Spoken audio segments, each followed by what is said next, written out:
ज्ञानञ्जनशलाकया चक्षुरुन्मिलितं येन तस्मै श्रीगुरुवे नमः। श्रीचैतन्यमनोभीष्टं स्थापितं येन भूतले स्वयं रूप कदा मह्यं ददाति स्वपदान्तिकम्।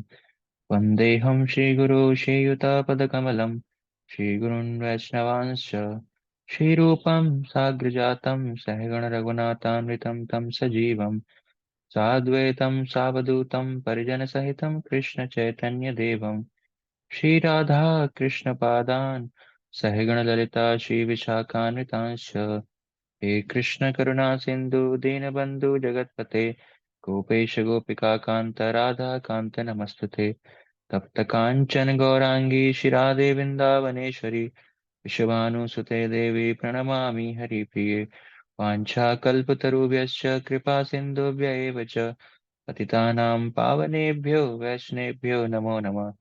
जय श्री कृष्ण चैतन्य प्रभु नित्यानंद श्री अद्वैत गदाधर शिवासादि गौर भक्तविंद। हरे कृष्णा कृष्णा कृष्णा हरे हरे हरे राम राम राम हरे हरे। नमो विष्णुपादाय कृष्णपृष्ठाय भूतले श्रीमते भक्तिवेदांत स्वामिन्निति नामिने। नमस्ते सरस्वती देवे गौरवाणी प्रचारिणे निर्विशेष शून्यवादी पाश्चात्य देशतारिणे। हरे कृष्णा।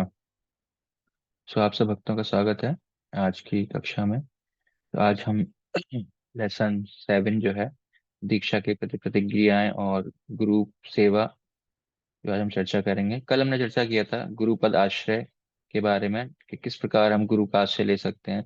3 रूपों में प्रपद आश्रय, दीक्षा गुरुपद आश्रय और शिक्षा गुरु का आश्रय, और किस प्रकार वो इंटरकनेक्टेड है आपस में।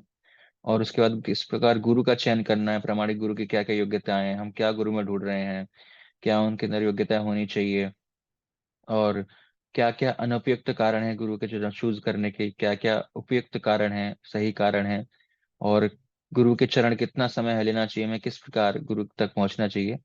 तो हमने ये सीखा था कल। तो आप में से कोई कुछ पॉइंट्स शेयर करना चाहेंगे, कुछ बताना चाहेंगे कल हमने क्या डिस्कस किया था, कुछ पॉइंट्स आपको याद आ रहे हैं? गुरु का चुनाव कैसे करना है, उपयुक्त अनुपयुक्त तरीके क्या हैं, गुरु पदाश्रय क्या है, जो हमने कल डिस्कस किया था। आप में से कुछ भक्त कुछ शेयर करना चाहेंगे? यस, दीपा माता जी। हरे कृष्ण प्रभु जी। हमने सबसे पहले यूनिट 2 में फर्स्ट चैप्टर 5 में ये देखा था कि हम कैसे गुरु का शेल्टर ले सकते हैं, हम उनके उनके साथ कैसे अपना रिलेशन एस्टेब्लिश कर सकते हैं। Thank you. मनीषा माता जी। हरे कृष्ण प्रभु जी। प्रभु जी, गुरु के चुनाव करने से पहले कम से कम 1 साल तक उनकी जांच पड़ताल करना चाहिए, उनसे शिक्षा ग्रहण करना चाहिए। हरे कृष्ण प्रभु। ठीक है, अमित प्रभु। हरे कृष्ण प्रभु, हम लोग देखे थे कि गुरु में क्या लाइक क्वालिफिकेशन होना चाहिए एक बोनाफाइड स्पिरिचुअल मास्टर में, जो कि हमें दीक्षा दे सके। ठीक है, अनुष्का माता जी। हरे कृष्णा प्रभु जी, हमने कल ये भी देखा था कि दीक्षा गुरु, शिक्षा गुरु और प्रभुपाद, हम किन्हीं से यदि एक से भी ज्यादा आसक्त हो तो कृपा हमें सबसे ही मिलेगी। ठीक है, यशोदा माता जी। हरे कृष्ण प्रभु जी। प्रभु जी, प्रभुपाद जी के साथ जो संबंध है वो कैसे रहेगा? प्रभुपाद आश्रय यानी हम कैसे ले सकते हैं? तो प्रभुपाद जी के पुस्तकों का अध्ययन करके और उनका लेक्चर श्रवण करके, प्रभुपाद जी के जो भगवान के प्रचार है चैतन्य महाप्रभु का, उसको आगे प्रचार करके, 4 नियमों का पालन करके, 16 नियम, 16 ठीक है, माला करके, तो थैंक यू। प्रभुपाद। यशोदा माता जी। हाँ जी प्रभु जी, एक देखा था गुरु चयन में गलत कारण, नेम फेम के चक्कर में दीक्षा ले लेते हैं। हमारे जो हम्म कास्ट के होते हैं उनसे दीक्षा लेने की कोशिश करते हैं। मेरे रिश्तेदारों ने दीक्षा ली है तो हमें दीक्षा हम्म लेनी है। हम्म कीर्तन सुनकर दीक्षा लेने का। हम्म ठीक है, प्रतिभा सैनी हाँ माता जी, जी। बस ये। हरे कृष्णा प्रभु जी। प्रभु जी, और कल हमने पढ़ा था कि गुरु कौन बन सकता है। कोई भी हम्म ब्राह्मण, सन्यासी, शूद्र अगर वो कृष्ण तत्व को जानता है, कृष्ण विज्ञान को जानता है, तो वह गुरु बन सकता है। और बिना किसी योग्यता के भी गुरु बन सकता है। अगर चैतन्य महाप्रभु कह देते हैं कि मेरी आज्ञा पर, हम्म तो वो तो खाली चैतन्य महाप्रभु नहीं, कोई भी जैसे गुरु है तो अपने शिष्य को आज्ञा देता है तो वो गुरु बन सकता है। ठीक है, तो अच्छा आपने सब भक्तों ने बताया कि किस प्रकार हम गुरु पद आश्रय ले सकते हैं और क्या क्या उपयुक्त और क्या क्या अनुपयुक्त तरीके हैं गुरु का चुनाव करने के लिए। तो ये हमने कल डिस्कस किया था, और आज हम चर्चा करेंगे जो लेसन 7 है, दीक्षा की प्रतिक्रियाएं, दीक्षा की प्रतिज्ञाएं सॉरी। जब दीक्षा हम लेते हैं तो दीक्षा के समय कुछ न कुछ व्रत, कुछ न कुछ प्रतिज्ञा, वाउज हम अपने गुरु के सामने लेते हैं कि हम आजीवन इन इन नियमों का पालन करेंगे कि सख्ती से पालन करेंगे कि। तो ये सारी प्रतिज्ञाएं हम लेते हैं। तो कौन कौन सी प्रतिज्ञाएं हैं बताया आपको, मैं आपको बताता हूँ कौन कौन सी प्रतिज्ञाएं हम लेते हैं।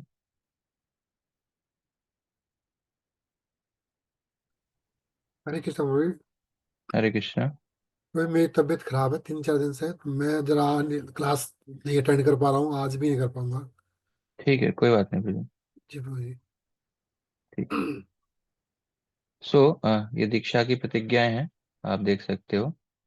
और 4 नियमों का, अ, 4 जो महत्वपूर्ण नियम है उनका हम पालन करने का प्रतिज्ञा लेते हैं कि मांसाहार वर्जन है, कि अब से मैं मांसाहार इत्यादि नहीं करूंगा, है ना, इसका हम व्रत लेते हैं।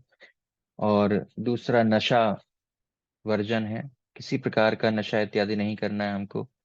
चौथा है अवैध यौन संबंध वर्जन, है ना, नो इलिसिट सेक्स, तो किसी भी प्रकार के अन्य व्यक्तियों से, पर पुरुष या पर स्त्री से संबंध नहीं बनाएंगे। और द्युत कीड़ा, नो गैम्बलिंग, कि किसी प्रकार का जुआ इत्यादि नहीं खेलेंगे। तो ये 4 प्रकार के नियमों का हम व्रत पालन करते हैं। और अगर हम इन 4 नियमों को ब्रेक करते हैं तो धर्म के 4 जो स्तंभ हैं, दया तप शौच सत्य, तो ये नियम ब्रेक होते हैं, है ना, धर्म के 4 स्तंभ हैं। तो जब मांसाहार वर्जन करते हैं, मांसाहार खाते हैं, तो उससे दया प्रिंसिपल जो है वो ब्रेक होता है ना। किस प्रकार ब्रेक होता है? क्योंकि हम दया का भाव हमारे अंदर से निकल जाता है, क्योंकि हम दूसरे जीव की हत्या करके उसको खा रहे हैं। तो किसी प्रकार का हमें मांसाहार नहीं खाना है। मांसाहार इंक्लूडिंग एग्स, अंडे, या उसमें किसी चीज में अगर इन चीजों का प्रयोग हो रहा है तो उसको हमें त्यागना है। इंक्लूडिंग अगर हम मसूर की दाल और जो प्याज लहसुन है उसको भी नहीं खाते हैं, तो भी इंक्लूडिंग मांसाहार में ही आता है। तो हमें ऐसी चीजों का सेवन नहीं करना है। अगर ऐसा करेंगे तो हम दया का भाव जो है हमारे अंदर से जाएगा। दूसरा है नशावर्जन, है ना। इंटॉक्सिकेंट्स, हमें किसी प्रकार के मादक पदार्थ हमें नहीं लेने हैं। अगर ये हम लेते हैं तो तपस्या का भाव जाता है, क्योंकि सेंस ग्रेटिफिकेशन में हम जा रहे हैं, तपस्या का भाव चला जाता है, कुछ भी फील ही नहीं हो रहा, है ना। इंक्लूडिंग चाय कॉफी चॉकलेट्स में भी जो है थोड़ी बहुत मात्रा में मादक पदार्थ होते हैं। तो इन सब चीजों का हमें क्या है, त्याग करना है। किसी प्रकार का मादक पदार्थ का सेवन हमको नहीं करना है। तीसरा है अवैध यौन संबंध, यानी शौचम। इससे जो शुद्धता है, जो पवित्रता है हमारी, वो ब्रेक होती है ना। तो अवैध यौन संबंध, कि अपने जो पति पत्नी है उन्हीं से ही हम संबंध बना सकते हैं, उनके अलावा जो पर पुरुष या पर स्त्री है उनके साथ संबंध बनाना क्या है, वो वर्जित है, वो पापमयी कार्य है। तो हम व्रत लेते हैं दीक्षा के समय, हम किसी से भी पर पुरुष पर स्त्री से नहीं रहेंगे, हम एक स्त्री व्रत या एक पति व्रत रहेंगे। फिर है द्रुत कीड़ा वर्जन। द्रुत कीड़ा वर्जन में क्या है कि किसी प्रकार का जुआ इत्यादि हमको नहीं खेलना है ना, जो सत्यम को ब्रेक करता है। सत्य, क्योंकि जुआ में क्या है, हमें झूठ बोलना पड़ता है, झूठ का सहारा लेना पड़ता है, तो सत्य सिद्धांत को वो ब्रेक करता है। तो किसी प्रकार का जुआ इत्यादि हमको नहीं खेलना है।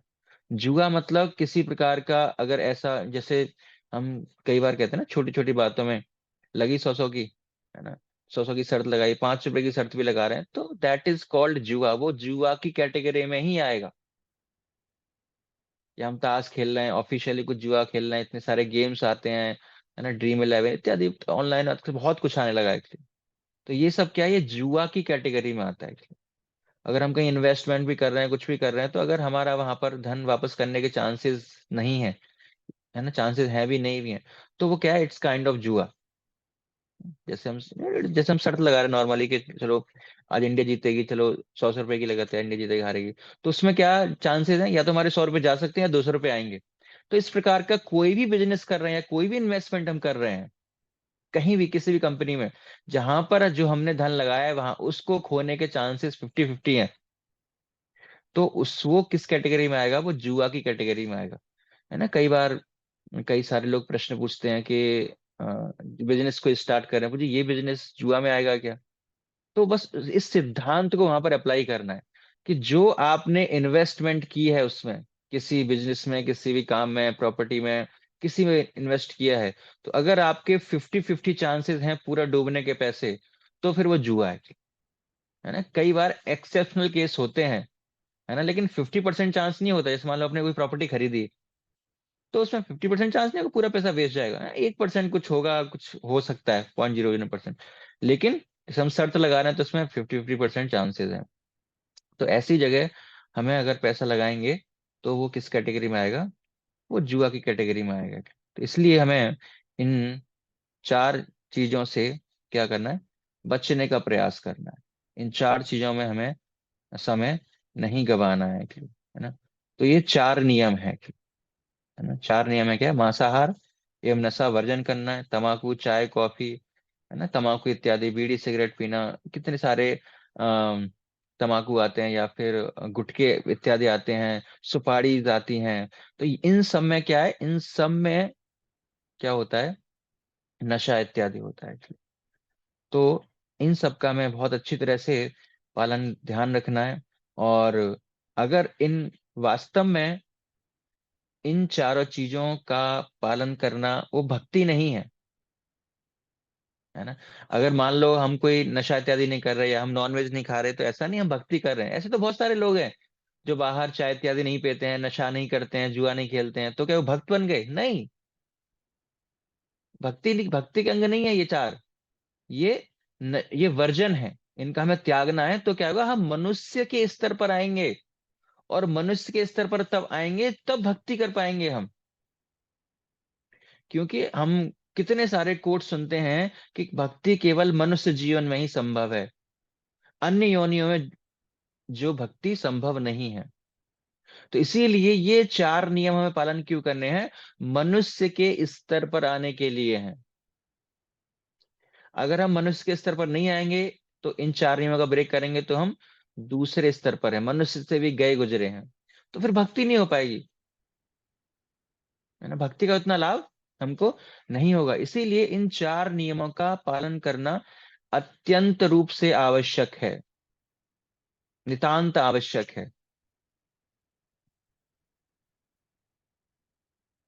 हम्म। अगर जिस प्रकार एक डॉक्टर होता है, अगर हम किसी बीमारी के दिखाने के लिए डॉक्टर के पास जाते हैं, तो डॉक्टर हमें 2 चीज बोलता है, कुछ डूज होते हैं, कुछ डोंट्स होते हैं, ये करना है, ये नहीं करना है। तो उसी प्रकार जब हम भक्ति में आते हैं तो हमारे पास डूज एंड डोंट्स हैं, ये करना है, ये नहीं करना है। तो दोनों ही हमारे लिए आवश्यक है। तो डॉक्टर के पास हम जाते हैं तो वो दवाई हमें देता है, तो डूज है, ये चीज करनी है आपको, ये फॉलो करनी है, और डोंट्स है मतलब परहेज करना है, इन चीजों को त्यागना है। तो कोई बोलेगा कि भाई ठीक है, दवाई दे दी, दवाई से ठीक हो जाऊंगा, तो त्यागना मुझे क्यों है, इन चीजों का परहेज क्यों करना है? मैं परहेज भी नहीं करूंगा, इन चीजों को ही खाऊंगा, और साथ के साथ क्या करूंगा, दवाई भी खाऊंगा। तो दवाई असर नहीं करेगी या बहुत कम असर करेगी, बहुत समय लग जाएगा ठीक होने में आपको, अगर आप डोंट्स का पालन नहीं कर रहे हो तो। जो परहेज डॉक्टर ने बताया है, अगर उसका हम पालन नहीं कर रहे हैं तो हमें समय लगेगा, उस दवाई को असर करने में क्या होगा, समय लग जाएगा। तो इसलिए, और दूसरी तरफ अगर हम परहेज कर रहे हैं अच्छी तरह से और साथ साथ दवाई खा रहे हैं, तो जो दवाई का असर ज्यादा पावरफुल होगा, ज्यादा इफेक्टिवनेस होगी दवाई में, हमें जल्दी ठीक कर देगी। तो इसीलिए डॉक्टर दोनों चीज फॉलो करने के लिए बोलता है, और दोनों चीज फॉलो करेंगे तभी हम सही रूप से जल्दी ठीक हो पाएंगे। तो उसी प्रकार अगर हमें भक्ति में आगे बढ़ना है, अगर हमें भक्ति में आगे बढ़ना है, तो इन 4 नियमों का हमें सख्ती से पालन करना होगा, है ना। ये परहेज है हमारे लिए। अगर मान लो कोई कहता है कि ठीक है, मतलब अगर हम परहेज नहीं करेंगे तो क्या होगा, तो जो दवाई है, जो औषधि है, जो मेडिसिन है, हरि नाम है, जो भक्ति है, वो इतना प्रभाव नहीं डालेगी, क्योंकि हम परहेज नहीं कर रहे हैं। थोड़ा प्रभाव डालेगी, लेकिन जिस दिन हम इन चार चीजों को वर्जन कर देंगे, त्याग देंगे, तब फिर वो जो औषधि है, जो भक्ति है, वो तुरंत हमारे हृदय में ज्यादा इफेक्टिवनेस लाएगी, ज्यादा प्रभाव डालेगी, और हमें जो बीमारी है उससे हम जल्दी ठीक हो जाएंगे। तो इसलिए हमें इन नियमों का सख्ती से पालन करना है ना। मांसाहार वर्जन, नशा वर्जन, है ना, नो नो इलिसिट सेक्स, और नो गैम्बलिंग है। तो इन चार नियमों का हम सख्ती से पालन करेंगे, तब हम मनुष्य के स्तर पर आएंगे, और तब हम भक्ति अच्छी तरह से कर पाएंगे। इसीलिए प्रभुपाद जी, है ना, प्रभुपाद जी जो है अपने कोट्स में कहते हैं कि किस प्रकार ये जो नशा वर्जन है कितना अत्यंत आवश्यक है हमारे लिए। तो प्रभुपाद जी कह रहे हैं कि दीक्षा के समय जब हम प्रतिज्ञा का पालन करते हैं, उन जो हमने प्रतिज्ञाएं ली हैं, तो उन प्रतिज्ञाओं का अगर हम पालन करते हैं तो उससे क्या होगा, यह चार नियम का पालन करना बहुत कठिन नहीं है। अगर आप भक्ति में उन्नति करना चाहते हो तो यह सब कर्म वर्जित करना होगा, अन्यथा आप मनमानी करते हुए कुछ भी करें, मैं आपको सुरक्षा प्रदान नहीं कर पाऊंगा, यह संभव नहीं है। तो अगर कोई सोचता है कि नहीं, अब तो मैंने गुरु गुरु का आश्रय ले लिया, है ना, गुरु दीक्षा मैंने ले ली, है ना, अब तो गुरु का काम है मेरी सुरक्षा प्रदान करना, अब तो गुरु का काम है मुझे भगवत धाम ले जाना, मेरा काम खत्म हो गया। तो प्रभुपाद जी यहाँ पर लिख रहे हैं कि भाई सॉरी, माफ कीजिएगा, मैं आपकी कोई हेल्प नहीं कर सकता, मैं आपको कोई सुरक्षा प्रदान नहीं कर सकता, until unless you are not following these four regulative principles। अगर आप इन चार नियमों का पालन नहीं कर रहे हैं तो मैं कोई सुरक्षा नहीं कर पाऊंगा। अगर आप मनमानी करोगे तो आप भक्ति में आगे नहीं बढ़ पाओगे। तो मुझसे उम्मीद मत करना, या फिर जिन दीक्षा गुरु से हमने दीक्षा ली है उनसे हम उम्मीद नहीं कर सकते, अगर हम इन चार नियमों को ब्रेक कर रहे हैं तो कोई आशा नहीं है हमें कि हम भक्ति में आगे बढ़ पाएंगे। ये जो हमारे दीक्षा शिक्षा गुरु हैं, हमें किसी भी प्रकार की सुरक्षा दे पाएंगे, कोई गारंटी नहीं है। इसीलिए हमें क्या करना है, इन चार नियमों का सख्ती से पालन करना है, विदाउट एनी फॉल्ट, कोई गुंजाइश नहीं छोड़नी है। इन चार नियमों का हमें पालन करना ही करना है। सोचो, जो प्रभुपाद प्रभुपाद जैसे व्यक्ति कह रहे हैं, मैं कुछ नहीं कर सकता हूं अगर आप ये चार नियम फॉलो नहीं कर रहे, तो आपका माया में जाना निश्चित है, आपका भक्ति में डाउनफॉल, पतन निश्चित है। अगर आप इन चार नियमों का ब्रेक करते हो तो निश्चित है आपके भक्ति में पतन होगा अगली। तो मैं सुरक्षा नहीं प्रदान कर सकता आपको, तो आपकी मर्जी है, अगर करोगे तो अच्छी बात है, नहीं करोगे तो आपकी दिक्कत है।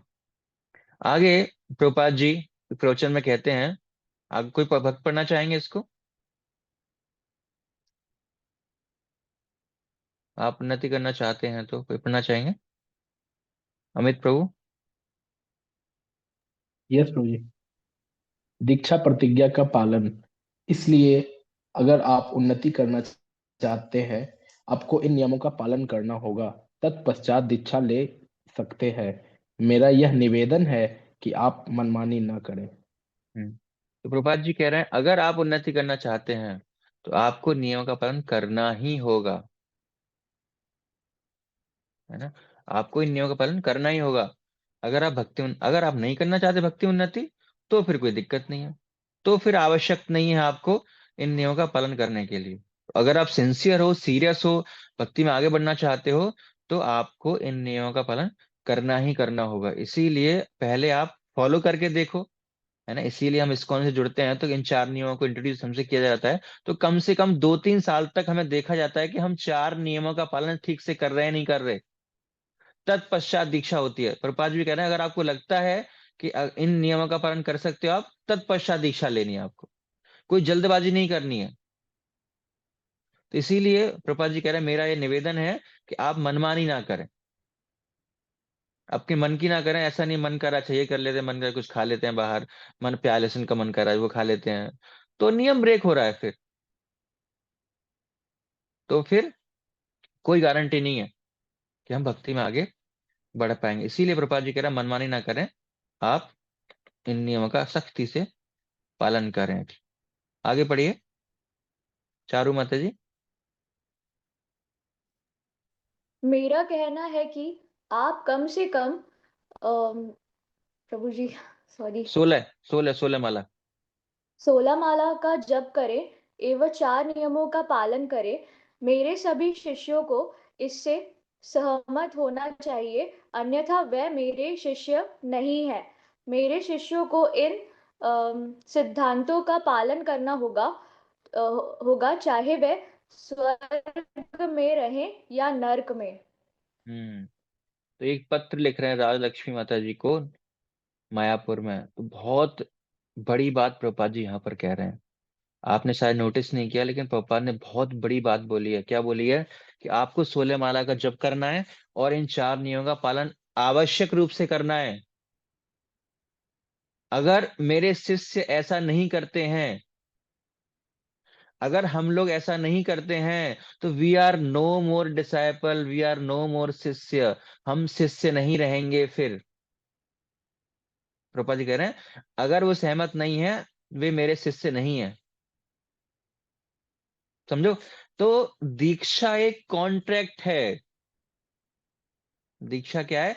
एक कॉन्ट्रैक्ट है गुरु के और हमारे बीच में। हमने उस कॉन्ट्रैक्ट पे साइन किए हुए हैं। गुरु क्या है? हमसे वाव लेते हैं कि आप शिष्य कब तक हो? जब तक इन 4 नियमों का पालन कर रहे हो, 16 माला का जप कर रहे हो, तब तक आप मेरे शिष्य हो। तो जैसे ही हम कोई नियम ब्रेक कर देते हैं, तो वो कॉन्ट्रैक्ट टूट जाता है। वी आर नो मोर शिष्य नाउ। हम क्या है? हम शिष्य नहीं है फिर। तो ये बहुत गहरी बात है कि हमने दीक्षा मुझे मेरा तो नाम चेंज हो रखा है, मैं तो नाम वही है, अभी भी लोग उसी नाम से पुकार रहे हैं। आप कह रहे हो मैं शिष्य नहीं हूं, ऐसा कैसे हो सकता है? तो प्रभुपाद कह रहे हैं कि वो मेरे शिष्य नहीं है। और प्रभुपाद जी के ही जितने भी दीक्षा गुरु हैं रिप्रेजेंटेटिव हैं, प्रतिनिधि हैं। तो अगर हम उनसे दीक्षा लेते हैं और इनमें से कोई प्रिंसिपल ब्रेक कर देते हैं, तो फिर हम शिष्य रहे ही नहीं उनके। तो इसीलिए इन सिद्धांतों का पालन करना हमें आवश्यक है अगर हम शिष्य रहना चाहते हैं। तो दीक्षा लेना और शिष्य बनने में दोनों में फर्क है। दीक्षा लेने से हम शिष्य नहीं बन जाते हैं। देखो, बड़ा अजीब सा लाइन है कि दीक्षा लेने से हम शिष्य नहीं बन जाएंगे। शिष्य के लिए हमें शिष्यता, डिसिप्लिन का पालन करना पड़ेगा। जो हमें नियम, जो हमारी गुरु की हमसे एक्सपेक्टेशन है, अपेक्षाएं हैं, उनका हमें पालन करना होगा, तब हम शिष्य कहलाएंगे। अगर अपने मन की मनमानी करेंगे और हमने दीक्षा ले ली, अब तो बस हो गया, अब क्या, अब तो कुछ भी करो, तो फिर हम शिष्य नहीं है। बस हम, हमारा नाम चेंज हो गया है, हमारा टैग लग गया है, बस उनकी ऑफिशियल वेबसाइट में हमारा नाम आ गया है, बस और कुछ नहीं हुआ है। तो हम क्या है फिर? हम शिष्य नहीं रहे हैं। हम कह रहे हैं कि हम शिष्य हैं, लेकिन शिष्य नहीं है। इसीलिए हमें क्या करना है? हमें इन 4 नियमों का अच्छी तरह से, अ, बहुत अच्छी तरह से, सख्ती से पालन करना है। अगर नहीं करेंगे तो बहुत दुविधा में हम फंस सकते हैं और हमारी भक्ति में बहुत रुकावटें आ सकती हैं। तो ये प्रभुपाद जी का कहना है, बहुत स्ट्रांग संदेश है, बहुत हैवी। प्रभुपाद यहाँ पर बोल रहे हैं कि हम आप शिष्य नहीं रहेंगे अगर हम इन 4 नियमों का पालन नहीं करेंगे। तो जब तक आपको लगता है कि इन 4 नियमों का पालन हम सही तरह से नहीं कर पा रहे हैं, तब तक आपसे विनम्र निवेदन है कि आप दीक्षा का ना सोचें। तो ये आपको पालन करना ही करना होगा। तब आप दीक्षा ले सकते हैं जब आपको लगता है कि हाँ, इन 4 नियमों का पालन में अब किसी भी कंडीशन में, किसी भी परिस्थिति में, चाहे कुछ भी आ जाए, मैं पालन करूंगा। तब हम इनका पालन कर सकते हैं, है ना? तो जब हम 4 नियमों का पालन करते हैं, तो निश्चित रूप से भौतिक संसार के अंदर हम रह रहे हैं, माया का प्रभाव है, तो there is a chances to break the rules. Chances हैं ब्रेक करने के लिए रूल को, है ना? हमें कठिनाइयों का सामना करना पड़ सकता है। इवन ब्रह्मा जी के जीवन में हम देखते हैं, ब्रह्मा जी ने सारी सृष्टि की क्रिएशन की है, डायरेक्ट भगवान से उनका अवतार, उनका मतलब प्राकट्य हुआ है नाभि कमल से। सोचो, भगवान से डायरेक्ट वो उत्पन्न हुए हैं, और उनके मन में भी इच्छा आ जाती है कि वो अपनी पुत्री के पीछे दौड़ते हैं कि पुत्री का संग करना है, वो पुत्री से आकर्षित हो जाते हैं। सोचो ब्रह्मा जी जैसे व्यक्ति, है ना, उनका भी अपनी इंद्रियों पर संयम नहीं रहता है, तो हमारी तो क्या औकात है। ब्रह्मा जी जैसे व्यक्ति, शिव जी जैसे व्यक्ति, है ना, शिव जी भी क्या है, भगवान की माया के द्वारा प्रभावित हो जाते हैं, है ना। शिव जी कहते हैं कि नहीं, मैं आपके द्वारा प्रभावित नहीं होगा, मैं आपका एक रूप देखना चाहता हूँ। वो कहते नहीं, आप प्रभावित हो जाओगे। और शिव जी जैसे ही वो सुंदर स्त्री के रूप में भगवान आते हैं, मोहिनी रूप में, तो तुरंत शिव जी क्या है, उनसे आकर्षित हो जाते हैं, उनका वीर स्खलित हो जाता है।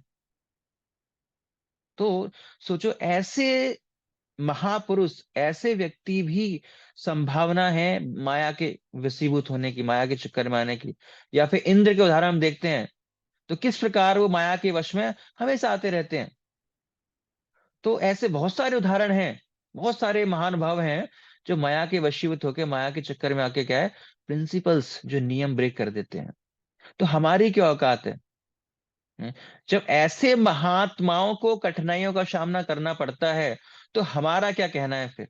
तो हमारे जीवन में भी निश्चित रूप से कुछ न कुछ कठिनाइयां आएंगी। तो आपको लगता है कि हम इन 4 नियमों का पालन करने में हमारे जीवन में कठिनाई आएगी या नहीं आएगी? तो निश्चित रूप से हमारे जीवन में कठिनाई आएगी। तो आपको क्या करना है, आपके पास कॉपी पेन होगा, कुछ भी है, तो आपको उन कठिनाइयों को लिखना है। अभी आपके पास समय है, तो आपको क्या करना है, उन कठिनाइयों को, जो 4 नियम पालन करने के लिए आप सोचते हो कि हाँ, मुझे ये नियम थोड़ा सा लग रहा है, ये जीवन मुझे कठिनाई आएगी जीवन में, या इस, शेयर नहीं करना, परेशान मत हो, ये पर्सनल चीज है आपकी, लेकिन आप लिखिए उसको, उन कठिनाइयों को आप नोट डाउन कीजिए। सोचिए कि जो 4 नियम हैं, कौन सा नियम को पालन करने में मुझे कठिनाई आएगी, या मैं कौन से नियम से ज्यादा ग्रस्त हो सकता हूँ। अच्छा, इसमें चांसेस है मुझे ब्रेक करने के, ये 3 नियम तो अच्छी तरह फॉलो करूंगा, लेकिन ये नियम में हो सकता है, ये 2 नियम है या कुछ भी है, इन नियमों में मुझे कठिनाइयां आ सकती है। क्या क्या कठिनाई आ सकती है, किस परिस्थितियों में आपको कठिनाई आ सकती है, तो वो सारी चीज आप क्या कर सकते हैं, नोट डाउन कर सकते हैं। कि आपको लगता है कि ये कार्य करते हुए आपको अपने जीवन में क्या आएगी, कठिनाई आएगी 4 नियमों का, तो आप लोग क्या कर सकते हैं। तो आपने अभी लिखा कि 4 नियमों का पालन करने में किन किन समस्याओं का आप फेस कर सकते हैं, क्या क्या दुविधाएं, क्या क्या चैलेंजेस आपके जीवन में आ सकते हैं, क्या क्या चुनौती आ सकती हैं, तो उन चुनौतियों से हम कैसे बाहर आ सकते हैं। जो हमने चुनौतियां लिखी हैं, तो क्या क्या सॉल्यूशन है कि उन 4 नियमों का हम सख्ती से पालन कर पाए। तो आप लोगों को सॉल्यूशन सोचने हैं उनके, और सॉल्यूशन बताने हैं कि अगर ये चीज करेंगे हम, तो उस दुविधा से हम बाहर आ सकते हैं। तो आपको क्या बताना है, उसका सॉल्यूशन बताना है। संध्या गर्ग माता जी, आप बताएंगे। हाँ जी प्रभु जी, बताऊंगी। भक्तों का संग करके, पुस्तकों का हम्म। अध्ययन करके, 16 माला करके, हाँ, भगवान एक का दो दो, बस बस बस भोजन। बस। हाँ हाँ, एक एक पॉइंट्स ठीक है बताना है। बस। तो माता जी ने बताया कि अगर हम भक्तों का संग करेंगे, है ना, भक्तों के संग में रहेंगे, तो निश्चित रूप से हम सुरक्षित महसूस करेंगे अपने आप को, या सुरक्षित रहेंगे, प्रोटेक्टेड रहेंगे, है ना। इन, अगर हम भक्तों के संग से बाहर जाएंगे, तो देर इज ए चांसेस कि हम फॉल डाउन हमारा हो जाए, हम इन 4 नियमों से कोई 4 नियम ब्रेक कर दें। तो इसलिए हमें क्या करना है, भक्तों के हमेशा संग में रहना है। और कोई भक्त बताना चाहेंगे कि क्या सॉल्यूशन है कि हम इन चुनौतियों का सामना कर पाए? चारू माता जी। प्रभु जी, अगर हम लोग भक्तों का संग नहीं करेंगे, मतलब जो भक्त नहीं है उनका संग नहीं करना है, क्योंकि उनके संग में रह के ही हमारा ये सब करने का मन कर सकता है। हम्म। तो ये तो माता जी ने बताया कि हम भक्तों का संग नहीं करेंगे, तो हम, देर इज अ चांसेस। तो आपने वही पॉइंट रिपीट किया, थैंक यू। अमृत कौर माता जी। हरे कृष्ण प्रभु जी, दंडवत प्रणाम। प्रभु जी, हम्म। हम 16 माला का जप ध्यान पूर्वक करेंगे तो भी हम इन चीजों से बच सकते हैं। हम्म। ठीक है, बहुत अच्छा बताया आपने कि धन्यवाद प्रभु जी।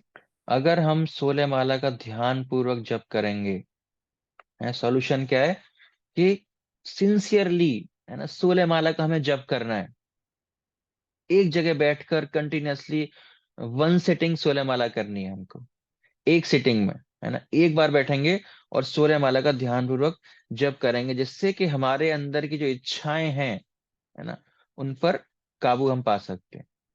वो इच्छाएं तो आएंगी हमारे मन में, लेकिन उनको एक्शन में तब्दील होने में थोड़ा समय लगेगा। अगर हम कृष्ण कॉन्शियस हैं, अच्छी तरह से जब कर रहे हैं, तो पूरे 24 घंटे हम क्या करेंगे, 2 घंटे की चैंटिंग का हमारा इफेक्ट 24 घंटे में दिखाई देगा। हम 24 घंटे कृष्ण कॉन्शियस रहेंगे। तो अगर हमारे मन में इच्छा आएगी भी, तो भी हम उसको एक्शन में कन्वर्ट नहीं करेंगे, अगर हमने सुबह सुबह मॉर्निंग में अच्छा जब किया है तो।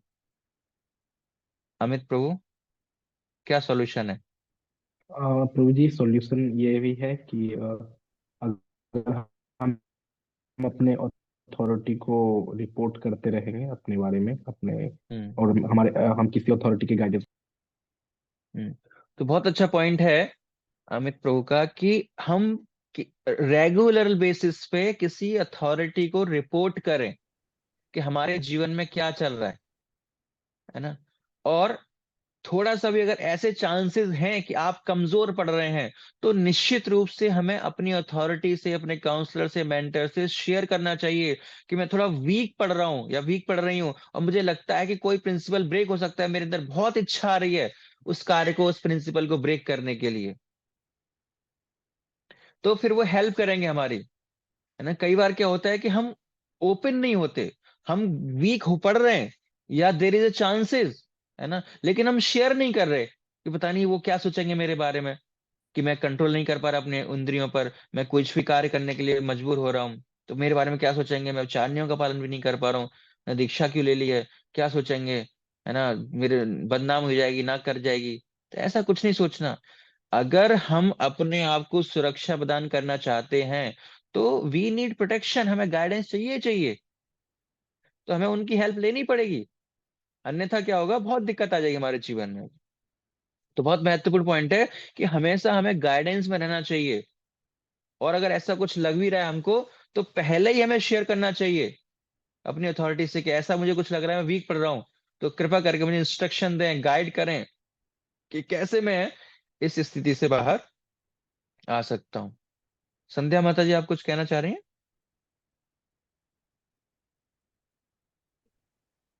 ये भी है प्रभु जी कि हमें हमेशा भगवान के गुण रूप नाम लीला का गुणगान करते हाँ, रहना चाहिए। भगवान की लीलाओं का हमेशा चिंतन करना है। चिंतन मतलब करना है, मतलब क्या है कि हमें हमेशा कृष्ण कॉन्शियस रहना है ना। हाँ कोई भी जी। ऐसा कार्य नहीं करना है, क्योंकि जितना हम भौतिक जगत में कार्य करेंगे, तो वहां पर चांसेस हैं हमारे चार नियम ब्रेक करने के लिए। और जितना हम कृष्ण की सेवा में एंगेज रहेंगे, कृष्ण का चिंतन करेंगे, तो हमें उनका स्मरण नहीं होगा। हायर टेस्ट देना है अपने आप को, है ना, कृष्ण के साथ लगे रहना है। जितने भौतिक कार्यों से हमें बचने का प्रयास करना है। ठीक है, थैंक यू एक माता और जी। है प्रभु जी, एक दास भाव में सेवा। हम्म हमें मंदिर में एक दास भाव में सेवा करनी है, करनी है। हम्म तो दास भाव में सेवा करेंगे तो हमारे अंदर भोग की भावना नहीं आएगी, और भोग की भावना नहीं आएगी तो हम फोर नियम, चार नियम अच्छे से पालन करेंगे। अगर भोग की भावना आएगी, तो उन भोग को करने के लिए हम, हो सकता है कई बार, उन नियमों को ब्रेक करना चाहें। तो इसीलिए हमें दास भाव में बने रहना है। बहुत अच्छा पॉइंट है, थैंक यू। अनुपमा माता जी। हरे कृष्ण प्रभु की बुक रीडिंग और लेक्चर जरूर सुनना है, क्योंकि कई हम्म बार हम अप्लाई नहीं कर पाते हैं, दिमाग इधर उधर घूमता है, तो लेक्चर से बहुत ज्यादा इफेक्ट हम्म पड़ता है। नाम की महिमा वगैरह सुन के हम अच्छे से हम्म जप कर। जी, थैंक यू। सो हमें बार बार श्रवण करना है ना। एक बार श्रवण करने से हो सकता है हम भूल जाएं, लेकिन बार बार करेंगे नहीं, ये नियम बहुत अच्छे हैं, जरूर फॉलो करने हैं, फॉल डाउन हो सकता है, माया का बहुत प्रभाव है। तो बार बार सुनेंगे, बार बार सुनने से क्या होता है कि हमारे दिमाग में वो बैठ जाएगा, हाँ ये करना, ये अच्छी चीज है एक्चुअली, है ना। जो चीज हम बार बार सुनते हैं, देखते हैं, वो हमारे मन में बैठ जाती है ना। जो जितनी भी एडवर्टाइजिंग इंडस्ट्री है, वो इसी पर कार्य करती है। एडवर्टाइजमेंट क्यों बार बार दिखाई जाते हैं आपको, क्यों? कि जैसे मान लो बार बार कोलगेट का वो आ रहा है, एडवर्टाइजमेंट आ रहा है, तो बार बार जैसे ही कोलगेट आपके मन में वो भर चुका है, इतना भर चुका है कि जैसे ही आपको टूथपेस्ट खरीदने का मन आएगा, टूथपेस्ट मंगाएंगे, तो सबसे पहले माइंड में क्या क्लिक करेगा? कोलगेट लेके आओ। क्योंकि आपने इतनी बार सुना है, इतनी बार देखा है उसको, तो सबसे पहले माइंड में आप क्या नहीं बोल लेते हैं। उसी प्रकार जितनी बार हम, ज्यादा बार जितना हम श्रवण करेंगे, तो उतना ही हम प्रोटेक्टेड रहेंगे कि नहीं नहीं, वो वहां नहीं जाना, अकेले नहीं जाना, ये नहीं करना, सुना है हमने उसका उतनी बार, तो उतना ही हम क्या रहेंगे? सुरक्षित महसूस करेंगे अपने आप को। और जितना हम नहीं सुनेंगे, हमें याद ही नहीं रहेगा कुछ, तो हम माया में पड़ने के ज्यादा चांसेस है हमारे। अनुष्का माता जी। और प्रभु जी, जैसे कि अगर हमें कोई नियम, अगर जैसे हमें तोड़ना नहीं है लेकिन हमें बाहर से फोर्स आ रहा है, जैसे कि अनियन गार्लिक का, कि रिलेटिव यहाँ जा रहे हैं, तो जैसे परिवार में और कोई भक्त नहीं है, तो वो प्रेशर करते हैं कि चाय क्यों नहीं पीती हो, चाय पिया करो, ये सब कुछ नहीं होता, ढोंग है ये सब। तो उस टाइम पे हम प्रभुपाद से प्रे कर सकते हैं इस चीज के लिए कि प्रभुपाद प्लीज मुझे इस परिस्थिति से बाहर निकालो, मैं नहीं चाहती हूँ ये सब करना, लेकिन मुझे हम्म करना के लिए मजबूर किया जा रहा है, तो प्रभुपाद से प्रे कर सकते हैं हम कि वो हमें इस हम्म परिस्थिति से बाहर निकाले, तो वो करते भी हैं। बहुत अच्छा पॉइंट है कि जैसे सबसे पहले तो हमें प्रयास करना चाहिए, किसी अगर ऐसी परिस्थिति है तो हमें गाइडेंस लेनी चाहिए किसी भी सीनियर भक्त से। लेकिन अगर हमारे पास इतना समय नहीं है कि हम गाइडेंस ले पाए, तो जस्ट भगवान से, प्रभुपाद जी से प्रार्थना करनी है कि कृपया भगवान, मैं ऐसी परिस्थिति में आ चुका हूँ और मेरी समझ में नहीं आ रहा है कि मुझे क्या करना चाहिए। तो आप तो हर व्यक्ति के हृदय में हो, परमात्मा रूप में, तो आप कम से कम उनको इंस्पायर करो कि मुझे ज्यादा इंसिस्ट ना करें, या कृपा करके मुझे ऐसी स्थिति से बाहर निकालो, मैं, मेरी समझ में नहीं आ रहा है कुछ भी, है ना। जैसे अर्जुन है ना, अर्जुन कृष्ण के पास जाते हैं कि मेरी समझ में कुछ नहीं आ रहा है, क्या करना है, क्या सही है, क्या गलत है, तो कृपा करके आप मुझे इस स्थिति से बाहर निकालो। तो हम भगवान से प्रार्थना कर सकते हैं, प्रभुपाद जी से प्रार्थना कर सकते हैं कि मैं नहीं चाहता ये सेवन चीजों का करना, लेकिन मैं वहां जाऊंगा तो देयर इज अ चांसेस, है ना, वो इंसिस्ट करेंगे मुझे, तो मैं क्या करूं? तो कृपा करके मुझे ऐसी समस्या से बाहर निकालो। तो ये सॉल्यूशंस हैं। और कोई सॉल्यूशन आपको लगता है जो तो हम पालन करेंगे तो उन चुनौतियों का हम सामना कर सकते हैं? हरे कृष्णा प्रभु जी, धर्म प्रणाम। हरे कृष्णा। यस प्रभु। प्रभु, हमें जो भौतिक है ना, भौतिक लोग हैं उनसे बच के रहना है, और जो आध्यात्मिक है उनकी तरफ ज्यादा रहना है, और भगवान का हम्म ज्यादा से ज्यादा चिंतन करना है, और ज्यादा से ज्यादा मतलब वही भगवत ज्ञान हमें प्राप्त करना है। हम्म। तो अच्छा पॉइंट है, पहले भी हम डिस्कस कर चुके हैं कि भक्तों का संग में रहना है। भौतिकतावादियों का हम संग करेंगे तो there is chances to fall down, है ना। हमारे पूरे पूरे चांसेस हैं कि हमारा पतन हो सकता है। तो इसलिए हमें प्रयास करना है कि हमेशा भक्तों की गाइडेंस में रहें, भक्तों के संग में रहें। तो अगर इन सॉल्यूशंस पर हम कार्य करते हैं, इन समाधानों पर हम काम करते हैं, तो निश्चित रूप से हम इन 4 नियमों का अच्छे से पालन कर पाएंगे एक्चुअली, है ना। तो मान लो बाई चांस, ये तो चलो ठीक है, पालन करने का हम प्रयास करेंगे, लेकिन बाई चांस जैसे हमने बताया कि इतने महान महान अनुभवी महापुरुषों से भी गलतियां हो जाती हैं, तो हमारे से भी गलती होने के चांसेस हैं, है ना। हो सकता है हम भी किसी प्रिंसिपल को ब्रेक कर दें। तो फिर हमें क्या करना चाहिए? अगर हमसे कोई दीक्षा प्रतिज्ञा की अवमानना हो जाती है, हम प्रिंसिपल ब्रेक कर देते हैं, तो फिर हमारा क्या भावना होनी चाहिए? उसके लिए क्या करना चाहिए हमको? कोई भक्त बताना चाहेंगे क्या कर सकते हैं हम?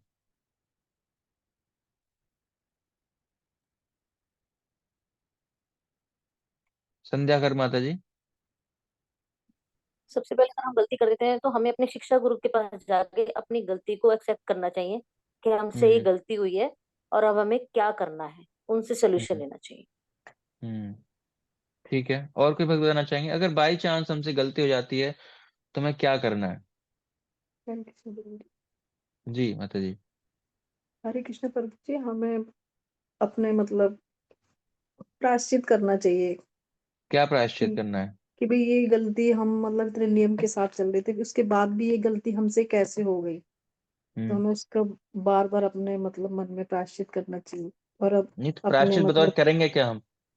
मतलब गुरु से हमें माफी मांगनी है, भी प्रायश्चित करना है। हम्म फिर हमें सख्ती से 4 नियमों का अच्छे से अपना जप वगैरह करना है, ताकि भविष्य में हमसे ये हम्म गलतियां दोबारा ना हो प्रभु जी।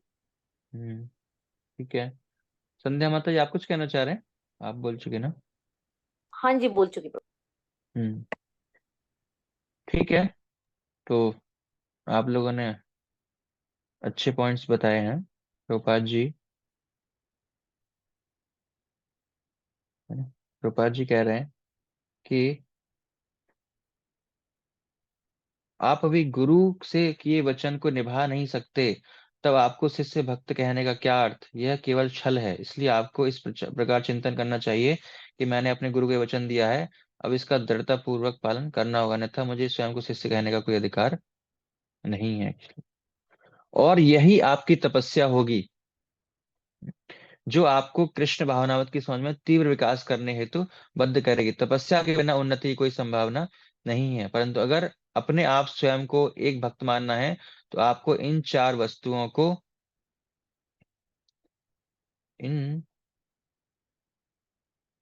बिना किसी रुकावट समझौते के हर परिस्थिति में गंभीर रूप से वर्जन करना होगा। हम्म, तो एक या दो बार भगवान अवश्य क्षमा कर सकते हैं, परंतु बार बार श्री कृष्ण के लिए छान छान क्षमा दान करना कठिन होता है, और इस इतना समय और ऊर्जा लगाने के बाद ही सब कुछ नष्ट होने का खतरा होता है एक्चुअली, है ना। तो हमें सोचना चाहिए कि हमने भौतिक संसार का इतना सब कुछ छोड़ दिया है ना, तो भगवान हमें क्षमा नहीं करेंगे। भगवान भगवान कहते हैं ना कि भगवान गीता में कहते हैं कि अगर कोई गलती कर देता है, तो उसे क्या मानना चाहिए? उसे सही व्यक्ति ही मानना चाहिए। गलती सबसे हो जाती है, लेकिन प्रभुपाद गलती कहते हैं गलती कितनी बार होगी? एक दो बार गलती हो सकती है ना। गलती कितनी बार हो सकती है? एक दो बार गलती हो सकती है, लेकिन बार बार गलती नहीं हो सकती।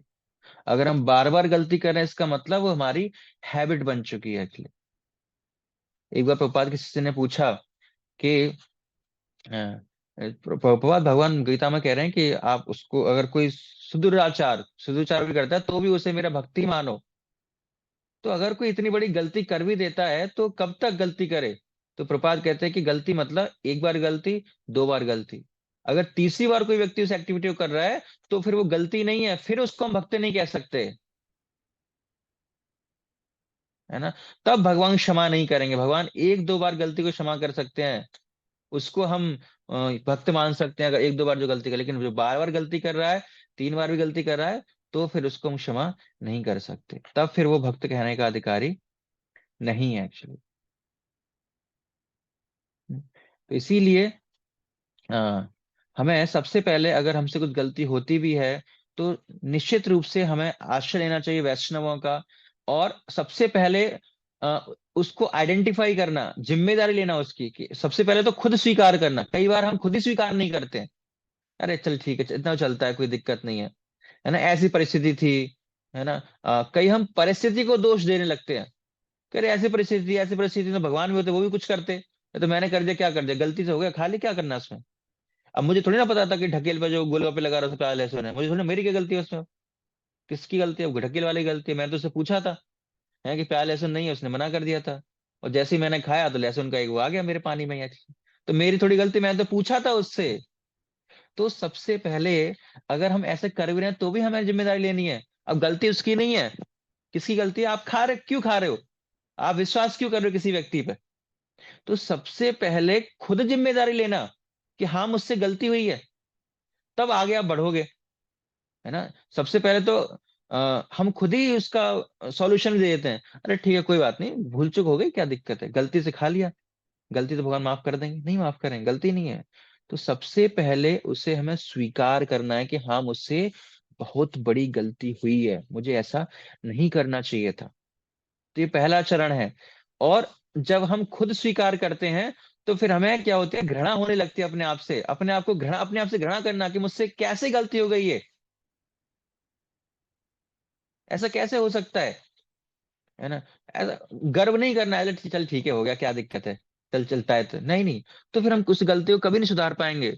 सबसे पहले हमें उस गलती को स्वीकार करना है, फिर उसको आइडेंटिफाई करके अपने आप को घृणित महसूस करना है कि कैसे मुझसे गलती हो गई, सोचना है, विचार करना है, और उसके बाद वैष्णवों से शेयर करना है उसको हमें, कि प्रभु जी या हमारे शिक्षा दीक्षा गुरु जी, सब जो भी हमारे लिए अवेलेबल हैं, तो हमें उनसे शेयर करना है कि मुझसे ये गलती हो गई है, मैं क्या करूं इस कंडीशन में।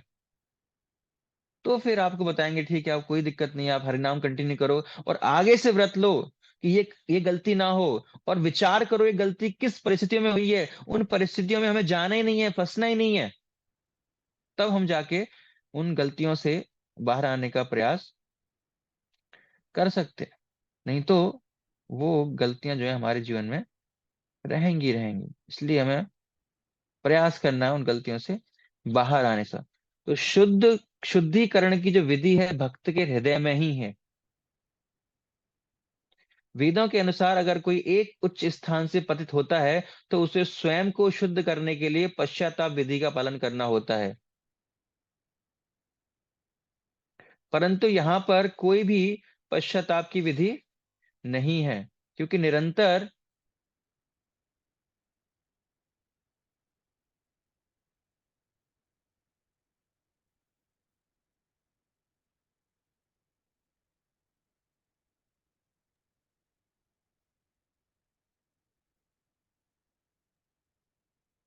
क्योंकि निरंतर श्री भगवान के स्मरण के कारण शुद्धिकरण विधि भक्त के हृदय में ही है। इसलिए हरे कृष्णा कृष्णा कृष्णा हरे हरे, हरे राम राम राम हरे हरे। तो इन नियमों का पालन करना चाहिए हमें बिना किसी रुकावट के। तो इन नियमों का पालन हमको करना है बिना किसी रुकावट के। जैसे मान लो कि हमसे गलती हो गई, है ना, हमने गलती से कुछ खा लिया, या किसी दिन हम सोलह माला का नियम रूप से जप नहीं कर पाए, तो क्या करें, अब तो टूट गया, ब्रेक हो गया रूल, क्या दिक्कत है अब, है ना। अब तो टूट गया तो अच्छी तरह से खा लेते हैं, अब तो गोलगप्पे एक खा लिया, अब तो 10-15 तो खा लिया, टूट ही गया, अब क्या दिक्कत है, अब तो अच्छे से तोड़ते हैं फिर उस नियम को। तो ऐसा हमको नहीं करना है कि अगर ब्रेक हो गया गलती से तो उसको वहीं छोड़ना चाहिए और हमें प्रतिज्ञा करनी चाहिए, शेयर करनी चाहिए, घृणित होना चाहिए अपने आप को कि आगे से वो गलती नहीं होनी चाहिए किसी परिस्थिति में। तपस्या करनी है हमको, हरे कृष्ण मंत्र और अच्छी तरह से करना है हमको कि उस कंडीशन में हम दोबारा ना आए, तब ये संभव है कि तो शुद्धिकरण कैसे होगा, हमारा अंदर से ही शुद्धिकरण होगा ना। जब हम सीरियस रूप से हरे कृष्ण मंत्र चैंटिंग करेंगे, हरे कृष्ण मंत्र का हम जप करेंगे कि यह रस्साकशी है, इसलिए माया से घबराए नहीं, केवल अपने जप को बेहतर करें और आप विजयी होंगे। बस कृष्ण कहते हैं कौन्तेय प्रतिजाने ही नामे भक्त प्रणश्यति। आप घोषणा कर रहे हैं कि मेरे भक्त नाशो द्वारा, माया द्वारा कभी नाश नहीं होता है, माया कुछ भी नहीं कर सकती, केवल आपको बलवान बनना है। और वो बल क्या है, हरे कृष्ण कृष्ण कृष्ण हरे हरे, हरे राम राम राम हरे हरे। तो वो बल है ना। मतलब जितना हम भक्ति में ज्यादा स्ट्रांग रहेंगे उतना कम चांसेस है प्रिंसिपल्स को ब्रेक करने का। और अगर ब्रेक हो भी जाता है तो हमें शेयर करना है, रिस्पॉन्सिबिलिटी लेनी है, उसकी जिम्मेदारी लेनी है और अपनी भक्ति को और सुदृढ़ करना है, सीरियस होना है। गलती होने के बाद, गलती होने के बाद और लूज नहीं होना है, चलो अब तो टूट गया कोई दिक्कत नहीं है, नहीं। उसके बाद सीरियसनेस दिखानी है कि आज तो टूट गया, आज के बाद देखता हूँ कैसे ब्रेक करता हूँ मैं, अपने मन को बताता हूँ। तो ऐसे मन से फाइट करनी है, माया के खिलाफ हमें युद्ध करना है, घबराना नहीं है ना। क्योंकि भगवान हमारे साथ हैं, भगवान की योग शक्ति हमारे साथ है, माया शक्ति हमारे साथ है, भगवान की शक्तियां हमारे साथ हैं। तो जितना हम उच्च स्वर में जप करेंगे उतना हम मन पर कंट्रोल करेंगे। तो जब भी मन में ऐसा विचार आए हमारे मन में, तो जोर जोर से चिल्लाना चाहिए, हरे कृष्णा कृष्णा कृष्णा हरे हरे, हरे राम राम राम हरे हरे। तो जितना हम जोर से चिल्लाएंगे उतना हमारा मन कम परेशान करेगा। तो जब भी हमारे मन में ऐसे विचार आ रहे हों तो तुरंत हम भक्तों का संग करें, हरे कृष्ण मंत्र की शरण ग्रहण करें, जिससे कि हम बच सकते हैं। अन्यथा बचना क्या है, नामुमकिन है, बहुत संभव नहीं है इन चार। तो इसीलिए हमें इन चार नियमों का सख्ती से पालन करना है ना। तो इस अध्याय में हमने डिस्कस किया कि क्या महत्व है, क्यों हमें इन चार नियमों का सख्ती से पालन करना है, क्या फायदा होगा हमारा, हम भक्ति में उन्नति कर पाएंगे, है ना। तो आवश्यक है। और सख्ती से अगर हम पालन करते हैं तो क्या हमें चुनौतियों का सामना करना पड़ सकता है, उनका हमने उदाहरण के सहित उनका सॉल्यूशन हमने देखा कि भक्ति को सीरियसली करना है, काउंसलर की गाइडेंस में रहना है, भक्तों के संग में रहना है, ऐसी परिस्थितियों में जाने से बचना है जिससे कि हम इन परिस्थितियों में आगे जाने से बच सकते हैं। इन 4 नियमों का पालन हम करेंगे तो इससे संबंधित आपका कोई प्रश्न है इस अध्याय से, इन 4 नियमों से संबंधित, तो आप पूछ सकते हैं।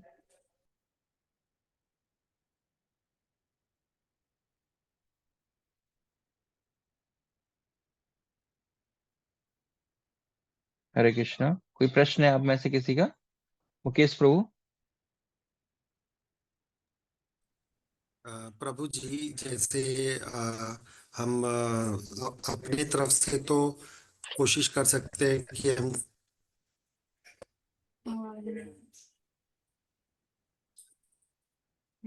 हम अपनी तरफ अब से कोशिश कर सकते हैं प्रभु जी की हम किसी मतलब कि लहसुन प्याज वगैरह आवाज नहीं आ रही। हम्म आ रही है आवाज, बोलो।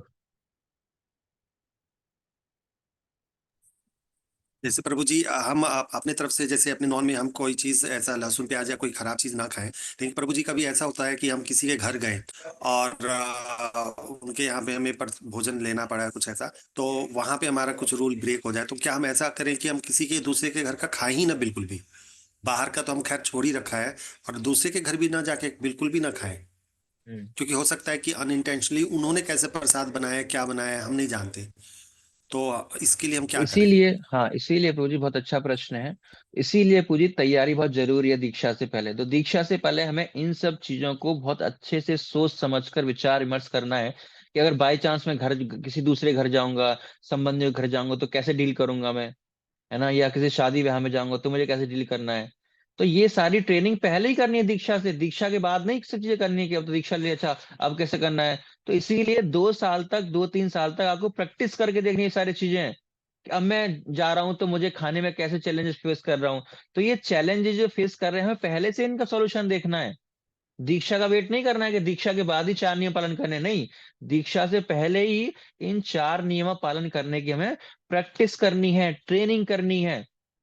दूसरे घरों में जाना है तो या तो हम अवॉइड करें या फिर हम खा पी कर जाएं, है ना? तो बहुत सारे सॉल्यूशन है। या फिर अपनी निगरानी में हम खुद कुकिंग करें वहां पर, तब पाए। दूसरे व्यक्ति पर हम विश्वास नहीं कर सकते अनटिल अनलेस वो भक्त नहीं है। तो हमें भक्तों के हाथ का भी खाना है, अभक्तों के हाथ का भी नहीं खाना। हमको प्रसाद खाना है। प्रसाद मतलब जो भक्तों के द्वारा बनाया गया है, भक्तों के द्वारा भोग लगा गया है, भक्तों के द्वारा परोसा गया है, उसको हम प्रसाद कहते हैं। तो हमें रिस्क नहीं लेना कि नहीं हमें रिलेटिव के यहाँ गए हैं, जी मैं कैसे मना कर सकता हूँ, वो हमारे तो रिलेशन खराब हो जाएंगे। तो ये दीक्षा लेने से पहले सोचना है ये सारी चीजें कि हमें गुरु से रिलेशन संभालने हैं या अपने संबंधियों से रिलेशन बनाने हैं। तो दोनों से जरूरी है। मैं ये नहीं कह रहा अपने घर वालों को छोड़ देना है, लेकिन एक समाधान सोचना है। वेट करें, कोई दिक्कत नहीं है, लेकिन गलतियां ना करें, क्योंकि उसके बाद कोई लाभ नहीं होगा अगर हम गलती करेंगे तो पहले से हमें सोचना है, चीजों को नहीं खाना है। ठीक है जसोदा माता जी। प्रभु जी, जैसे मांसाहार में मीट मांस ये तो आ गया और प्याज लहसुन भी आ गया, लेकिन मसूर की दाल का क्या वो है इसमें? मसूर की दाल का भी माता जी वही है, जिस प्रकार प्याज लहसुन का है, तो उसी प्रकार मसूर की दाल का हम नहीं खाते हैं। वो उसको भी नॉनवेज से क्रिएट हुई है, इसी वजह से हम उसको नहीं खाते। ज्यादा डिटेल में वो हमारा टॉपिक नहीं है यहाँ का, लेकिन अवॉइड करना है। भारती नेगी माता जी। हरे कृष्ण प्रभु जी। प्रभु जी, अ, जैसे मांसाहार तो नहीं करना है और लहसुन प्याज भी हम लोग नहीं खाना है और वो हम लोग नहीं भी खा रहे हैं, और जैसे भी आपने डिटेल में बताया कि अगर हम किसी के घर जा रहे हैं तो हमें कैसे उसको डील करना है या कैसे मैनेज करना है उनको, पर किन लेवल्स पे हम उन सब चीजों को वॉच कर सकते हैं? इसमें मुझे एक डाउट है कि अगर सपोज हम बीमार हैं और हम मेडिसिन ले रहे हैं, मेडिसिन में तो कुछ भी कंटेंट हो सकता है। जैसे कभी सुनने में आता है कि किसी मेडिसिन में कोई फिश ऑयल है या कुछ कोई कुछ किसी एनिमल का कुछ लिवर ऑयल है या जो भी है, तो उस उसमें उसमें हम किस एक्सटेंट तक जाके उन चीजों को समझ पाएंगे कि ये क्या है जो हम ले रहे हैं? हम्म। तो बहुत अच्छा प्रश्न है माता जी आपका कि अगर हम बहुत सारी दवाइयां लेते हैं, जितने भी हमारी एलोपैथी मेडिसिन है, तो वो देर इज ए 100% चांस कि वो नॉन वेज कंटेंट उनमें मिलाया गया है। उन्हें पूरे पूरे चांसेस है, किसी में किसी की हड्डी है, किसी में कुछ है, किसी में कुछ भी एक्चुअली। तो देखो, हमारे सिद्धांतों पर हमारे वैल्यूज पर वो डिपेंड करता है कि हम कितना फॉलो करना चाहते हैं। तो या तो हम बिल्कुल अवॉइड ही कर सकते हैं उनको, आयुर्वेद मेडिसिन पर हम जीवित रह सकते हैं। लेकिन कई बार क्या होता है कि हमारी बीमारियां ऐसी हैं कि हम एलोपैथी पर डिपेंड हैं, तो हम उनको ले सकते हैं, क्योंकि उनका सेवन हम अपनी इंद्रिय तृप्ति के लिए नहीं कर रहे हैं, है ना। बाकी चीजों का सेवन हम अपनी सेंस ग्रेटिफिकेशन के लिए कर रहे हैं, अपनी इंद्रिय प्रसन्नता के लिए कर रहे हैं। लेकिन दवाई खाने में थोड़ी में कोई प्रसन्नता हो रही है ना। वो तो हम क्या है, अपने आप को ठीक करने के लिए कर रहे हैं actually.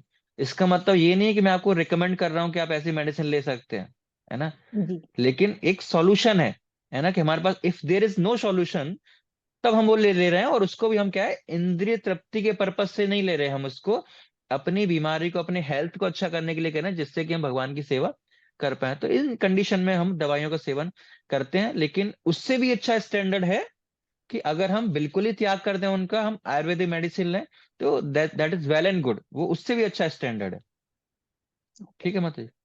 Ji Prabhu ji, Prabhu ji thank you so much for the clarification. एक और पॉइंट है प्रभु जी, कि जैसे चाय और कॉफी के बारे में बोला जाता है, चाय कॉफी छोड़ दिए हमने, ठीक है, बट अगर हम उसको भी एज एन मेडिसिन, अगर कभी बहुत इमरजेंसी होती है या कुछ ऐसा होता है कि आप आउट ऑफ टाउन हैं, या आप कहीं भी ऐसी जगह में है जहां आपको कोई आपको थ्रोट इन्फेक्शन है, या कुछ भी ऐसा है कि जिसमें आपको इमीडिएट कुछ मेडिकेशन नहीं आप अवेल कर पा रहे हैं, उस केस में अगर आप थोड़ी सी चाय पी लेते हैं या थोड़ी सी कॉफी ले लेते हैं उसको एज ए मेडिसिन, तो वो भी वर्जित है।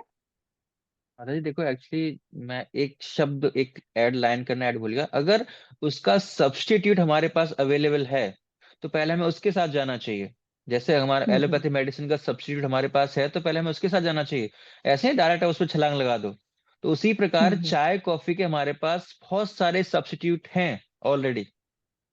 तो उनका क्या जी है, प्रभु हर्बल जी। टी पी है ना, चिकोरी आती है। या फिर अगर कुछ अवेलेबल नहीं है, तो जनरली मैं क्या करता हूँ, अगर हम काढ़ा बना के पीते हैं, मैं कुछ नहीं करता, खाली हर्बल टी डाल, अगर दूध भी नहीं है आपके पास, खाली काली मिर्च डालो, अदरक डालो, चीनी डालो, शहद डालो, आप उसको बना के पियो।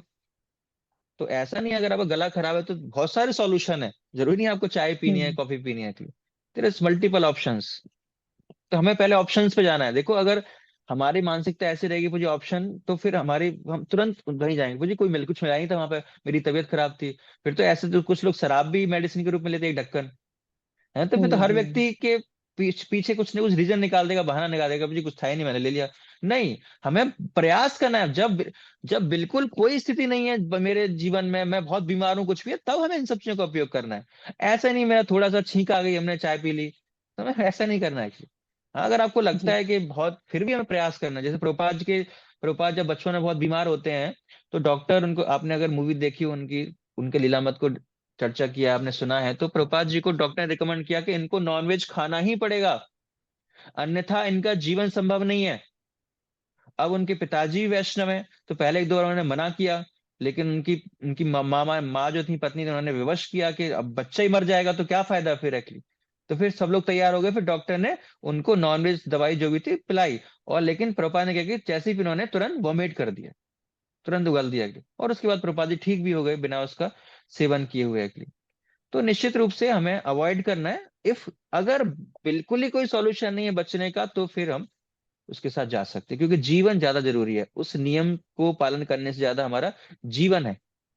लेकिन मरने वाले होने चाहिए। अब ऐसे नहीं कि थोड़ी बहुत दिक्कत हुई और आप लेने हो। तो लाइफ थ्रेटनिंग सिचुएशन, जी जब जीवन मरण का सवाल है, तब चलो हम चलता है। लेकिन हमें प्रयास करना चाहिए, जहाँ हद तक, मैक्सिमम जहां तक हम कर सकते हैं, हमें इन नियमों का पालन करना ही चाहिए। और अगर ऐसा कुछ है तो हम डिस्कस कर सकते हैं सीनियर वैष्णव से, मुझे ऐसी कंडीशन है, क्या कर सकते हैं, तो फिर हम उसके हिसाब से चलें। जी Prabhu ji, thank you so much. हरे कृष्ण। ऋतु माता जी। हरे कृष्णा। हरे कृष्णा प्रभु जी। प्रभु हरे जी जैसे कृष्ण। कई काम के चक्कर में बाहर रहते हैं, मतलब शाम भी मतलब सुबह से शाम हो जाती है, बट कई बार हम्म। ऐसा होता है कि प्रसाद लेने का टाइम नहीं लगता, तो वहां पे क्या हम फल फ्रूट वगैरह बिगर भोग के खा सकते हैं? क्योंकि आप मुझसे क्या बिना क्या भोग के सुनना सिर्फ चाहते मतलब प्रभु जी हैं? मैं हमारे पूछ रही हूँ कि आचार्य क्या अगर हम कहते हैं, हमारे ऐसे आचार्य क्या कहते हैं? बिना प्रसाद भोग लगाए नहीं खाना चाहिए? बोलो तो मैं कैसे बोल दूंगा बिना भूखे खा लो? जी है ना। तो माता जी हमें भोग लगा कर ही खाना है। अब कैसे करना है वो आप पर डिपेंड है। देखो माता जी क्या होता है, जैसे जैसे एक स्केल है, जैसे एक है 10 में से 10 नंबर, मैं 10 में से 10 नियम फॉलो करती हूँ, 10 10 आउट ऑफ 10। अच्छा मैं 10 में से 9 फॉलो कर पाऊंगा, मैं 8 कर पाऊंगा, मैं 7 कर पाऊंगा, 6 कर पाऊंगा। तो हमारी स्वयं की जिम्मेदारी है ना। ऐसा नहीं है कि पूजी मैं बाहर था, वहां पर भोग लगाने कुछ था नहीं, तो मैंने क्या कर लिया, बिना भोग लगाए खा लिया, तो मुझे 10 में से 10 नंबर मिलने चाहिए क्योंकि परिस्थिति ऐसी थी। नहीं, 10 में से 6 ही मिलेंगे आपको। तो परिस्थिति का लेकर, बहाना लेकर हम पूरी कृपा प्राप्त नहीं कर सकते हैं, समझ रहे हो। तो आपको 10 और 10 चाहिए, तो आपको पूरी तरह से आपको नियमों का पालन करना ही पड़ेगा, तभी पूरी कृपा मिलेगी एक्चुअली आपको, प्रभु समझ जी, रहे हो। वो ठाकुर जी ना ऐसे कहते कि हम जैसे मानसिक भोग भी लगा सकते हैं, क्या ऐसा होता नहीं है? लगा सकते मानसिक, मानसिक भोग कुछ ऐसा नहीं होता है। हमें प्रॉपर भोग लगाना है और लगाना सीखना चाहिए। चाहे हम रेहड़ी पर खड़े होकर लगाएं, एक ऑल्टर रखें, फोन फोन में फोटो रखें, तुलसी डालें, भोग लगाएं। परिस्थितियां चेंज हो सकती हैं, स्थान चेंज हो सकता है, थोड़ा क्वालिटी चेंज हो सकती है, लेकिन भोग तो लगाएं कम से कम। आप गाड़ी के अंदर लगा सकते हैं, बाइक पे लगा सकते हैं, कहीं भी लगा सकते हैं। आप किससे ट्रेवल कर रहे हैं, हाथ पे रखे रखे लगा लिए, कहीं वैसे स्थान देख कर लगा दीजिए भोग। अगर ऐसा सेवन करना है आपको तो कोई इशू नहीं है। अन्यथा अगर आपको लग रहा है कि हम पूरे दिन घर से आप बाहर रहेंगे, तो हम कुछ न कुछ हम प्रसाद लेकर जाएं बाहर, पहले से ही तैयार रहें। तो प्रभु जी मैं लेके जाती हूँ, तो मुझे ऐसा लगा क्योंकि आज मैं कहीं गई थी लेकिन मैं कुछ पाया नहीं बाहर से। हाँ तो एक दिन भूखे रहे, कोई दिक्कत नहीं, शाम को आके खा लें, क्या हो गया। 2 टाइम प्रसाद पाएंगे, सुबह खा के जाए, शाम को, तो कोई टेंशन नहीं। ठीक है, देखो जितना हम पालन करने का प्रयास करेंगे, जितनी हमारी इच्छा होगी उतनी भगवान हेल्प करेंगे, और जितना हमारी ब्रेक करने की इच्छा होगी उतनी भगवान हमें हेल्प करेंगे। उतना जल्दी भूख लगा देंगे दोपहर में, आपको भूख लगे, आपको तड़प तड़प लगेगी। तो वो हमारी इच्छा के ऊपर डिपेंड है, हम हमारी दृढ़ इच्छा क्या है। ठीक है, और कोई प्रश्न है किसी का।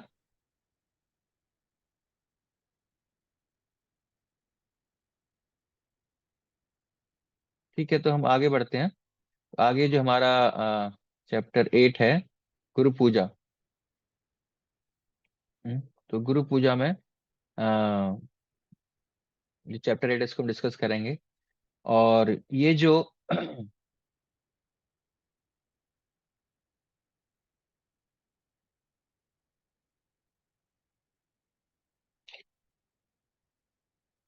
इसके अंतर्गत 8 9 10 11 4 चैप्टर हैं इस इकाई में। और किस प्रकार गुरु के साथ संबंध स्थापित करना है हमको, इस यूनिट के अंतर्गत हम देखेंगे। तो ये पोस्ट इनिशिएशन है, अभी तक जो हमने डिस्कस किया ये बिफोर इनिशिएशन था, दीक्षा से पहले के कार्य अभी तक हम लोग डिस्कस कर रहे थे। अब अभी से हम क्या करेंगे, दीक्षा के बाद क्या करना है हमें, अगर दीक्षा हो जाती है तो उसके बाद हमें किन चीजों का ख्याल रखना है, कौन सी एक्टिविटीज कैसे करनी है तो उन पर हम चर्चा करेंगे। तो लेसन 8 में हमें गुरु की पूजा कैसे करनी है वो डिस्कस करेंगे। लेसन 9 में हम डिस्कस करेंगे गुरु की सेवा कैसे हमें करनी है। और अध्याय 10 में हम डिस्कस करेंगे गुरु की वपु और वाणी सेवा कैसे करनी है, उसको हम चर्चा करेंगे। और चैप्टर 11 में गुरु का त्याग कैसे करना है, मतलब किन परिस्थितियों में हम गुरु का त्याग भी कर सकते हैं, तो उसको हम चर्चा करेंगे। तो आपको याद होगा कि हमने जब कोर्स स्टार्ट किया था तो हमने देखा था कि जो हमारा कोर्स है वो किन किन सिद्धांतों पर आधारित है ना। हमने सिद्धांतों को चर्चा किया था, तो फिर से उसके ब्रेक थ्रू हम करेंगे, गो थ्रू करेंगे किन किन सिद्धांतों को। तो क्या हमने इन सिद्धांतों को पाया इस कोर्स के दौरान, जो अभी हमने कोर्सेज किया, तो क्या वे सिद्धांत थे, है ना। जैसे हमने डिस्कस किया था, श्रील प्रभुपाद पूर्व प्रतिष्ठित शिक्षा गुरु के रूप में हमने देखा कि पूरे कोर्स में हमने उनको प्री एमिनेंट शिक्षा गुरु के रूप में स्थापित किया। तो बहुत जरूरी है कि हम प्रभुपाद जी को शिक्षा गुरु के रूप में स्वीकार करें और नए लोगों को भी इंट्रोड्यूस करें। और इस्कॉन की परंपरा के साथ पूर्ण रूप से निष्ठा होनी चाहिए हमारे, तभी हम भक्ति में आगे बढ़ पाएंगे। तो इस कोर्स से हम निष्ठा मिली क्या हमको, तो हमें निष्ठा बनानी है इस्कॉन एवं गुरु परंपरा के साथ।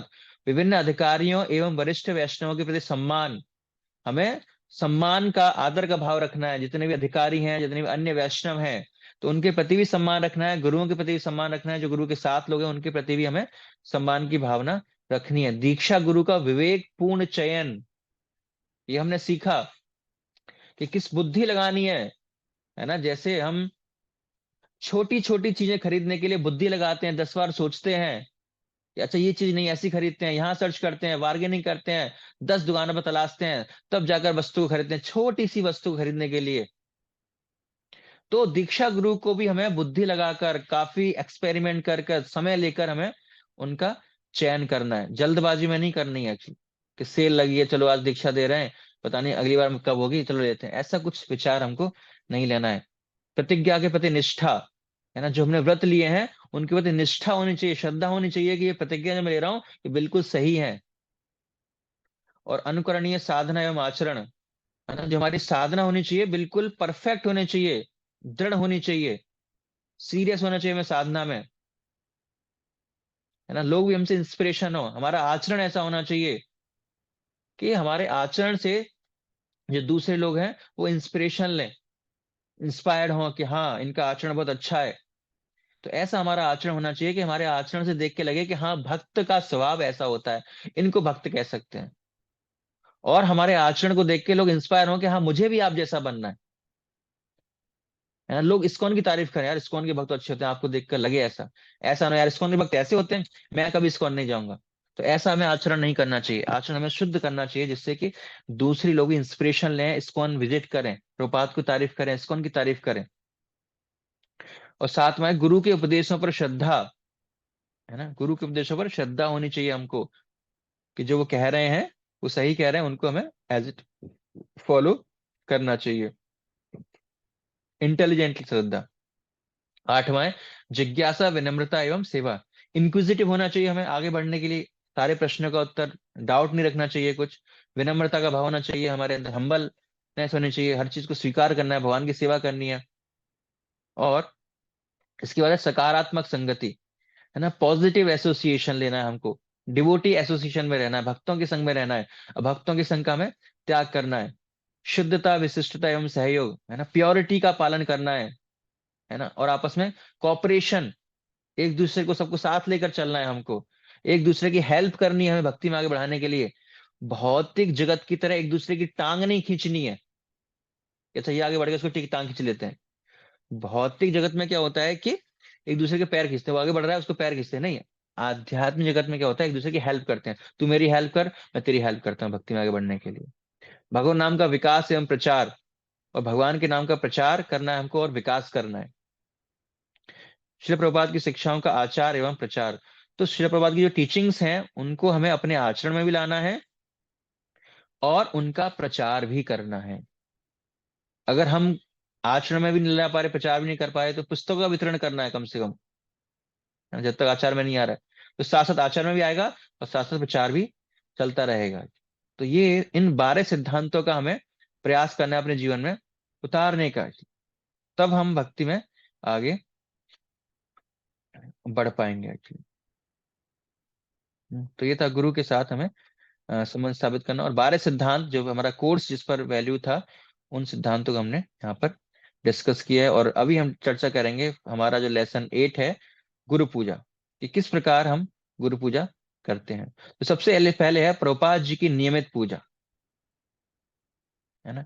सबसे पहले क्या, प्रभुपाद जी की नियमित पूजा। तो गुरु पूजा हमें क्यों करनी चाहिए, है ना। हम देखते हैं कि इस्कॉन के हर प्रत्येक मंदिर में सुबह 7:30 बजे या 7:15 बजे या 7 बजे दर्शन खुलते हैं, उसके बाद प्रभुपाद जी की पूजा होती है, विशेष हर एक मंदिर में एक्चुअली। तो गुरु पूजा मतलब गुरु का धन्यवाद देना, है ना। इस प्रकार, है ना, जिस प्रकार हम रोज गुरुवाष्टकम गाते हैं, तो गुरुवाष्टकम में बताया गया है कि साक्षात धरित्वेन समस्त शास्त्रेर उक्तस तथा भाव्यत एव सद्भी। गुरु का सम्मान श्री भगवान के समान होता है क्योंकि वे भगवान के सर्वाधिक अंतरंग सेवक हैं, है ना। तो गुरु साक्षात धरित्वेन समस्त शास्त्र, समस्त शास्त्रों का सार क्या है, तो साक्षात हरि है। जो गुरु है वो क्या है, साक्षात हरि ही है। तो उनके समान ही हमें गुरु की भी सेवा करनी चाहिए, उनके समान ही गुरु की पूजा करनी चाहिए। जिस प्रकार हम भगवान की वर्शिप करते हैं, है ना, धूप दीप है ना, अर्घ्य, वस्त्र, आज वो अ, चामर और व्यंजन सेवा से। तो उसी प्रकार हम प्रभुपाद जी की भी सेवा करते हैं, प्रभुपाद जी की पूजा करते हैं, उन्हीं सब पैराफेरनिया से, उन्हीं वस्तुओं को हम प्रभुपाद जी को भी अर्पित करते हैं। तो जिस ऑपुलेंटली, जिस ढंग से भगवान की पूजा होती है, उसी ढंग से प्रभुपाद जी की पूजा होती है। प्रभुपाद जी को भी भोग लगाया जाता है उनके मंदिरों में। जैसे समाधि मंदिर है प्रभुपाद जी का, तो वहां पर भी प्रॉपर 3 टाइम, 7 टाइम, 8 टाइम क्या है, प्रभुपाद जी को भी भोग लगता है। इसलिए आवश्यक है आराधनाम सर्वेशाम विष्णु और आराधनाम परमम, तस्मात् परतम देवी तदीय नाम सर्व अर्चनम। पद्म पुराण में शिव जी दुर्गा पार्वती से कहते हैं, है ना, कि आप किसकी पूजा करते हो? तो वो कहते हैं कि मैं विष्णु की पूजा करता हूं, क्योंकि सभी आराधनाओं में विष्णु की आराधना सर्वोच्च है। सभी देवताओं में किसकी आराधना करनी है? विष्णु की करनी है। लेकिन विष्णु आराधना से भी उच्च किसकी है? उन वैष्णव की सेवा जो विष्णु से संबंधित है। तो जो विष्णु की सेवा करते हैं, उनकी आराधना करना, उनकी पूजा करना विष्णु की पूजा करने से भी उच्च है। तो इसलिए हमें प्रयास करना है कि हमें उनकी आराधना करनी चाहिए। गुरु की पूजा हमें करना आवश्यक है। शिव जी कह रहे हैं, प्रभुपाद जी खुद कह रहे हैं, विश्वनाथ चक्रवर्ती ठाकुर कह रहे हैं, सारे शास्त्रों का सार है कि गुरु की पूजा जो हम कर रहे हैं वो साक्षात हरि की ही पूजा है। इन कारणों से हमें प्रयास करना है कि गुरु की पूजा करनी चाहिए। और हमारे इस्कॉन मंदिरों में गुरु की पूजा रोजाना हम देखते हैं अपने मंदिरों में होती है एक्चुअली। तो हम किस प्रकार से जो प्रभुपाद जी हैं उनकी पूजा कर सकते हैं? कैसे कैसे हम प्रभुपाद जी की पूजा कर सकते हैं? कुछ आप ऑप्शन दे सकते हैं?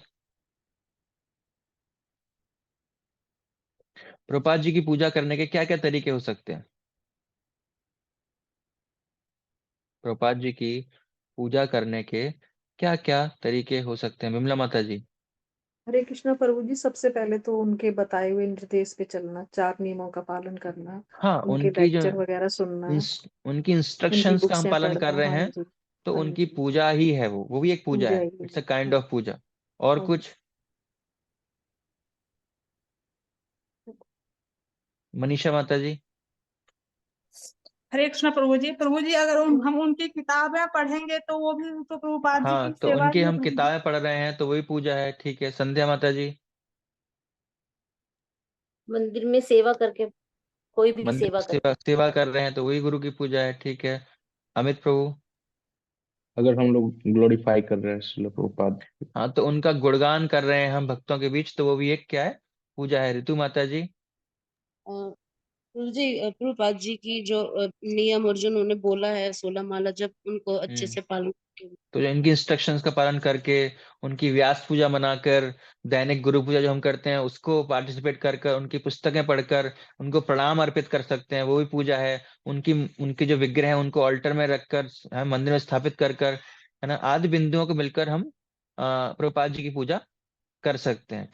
हम्म, तो आप बुकलेट में देखोगे एक बॉक्स होगा, उसमें होगा कि प्रभुपाद जी के दैनिक अर्चन एवं गुरु पूजा के महत्व की चर्चा करें, है ना, कि क्या महत्व है, क्या फायदा होगा हमें अगर हम गुरु की पूजा रोज करते हैं, तो उससे क्या फायदा, हमको क्या लाभ होगा उसको, हमको अगर हम गुरु पूजा करते हैं तो उससे हमें क्या लाभ होगा? ऋतु माता जी?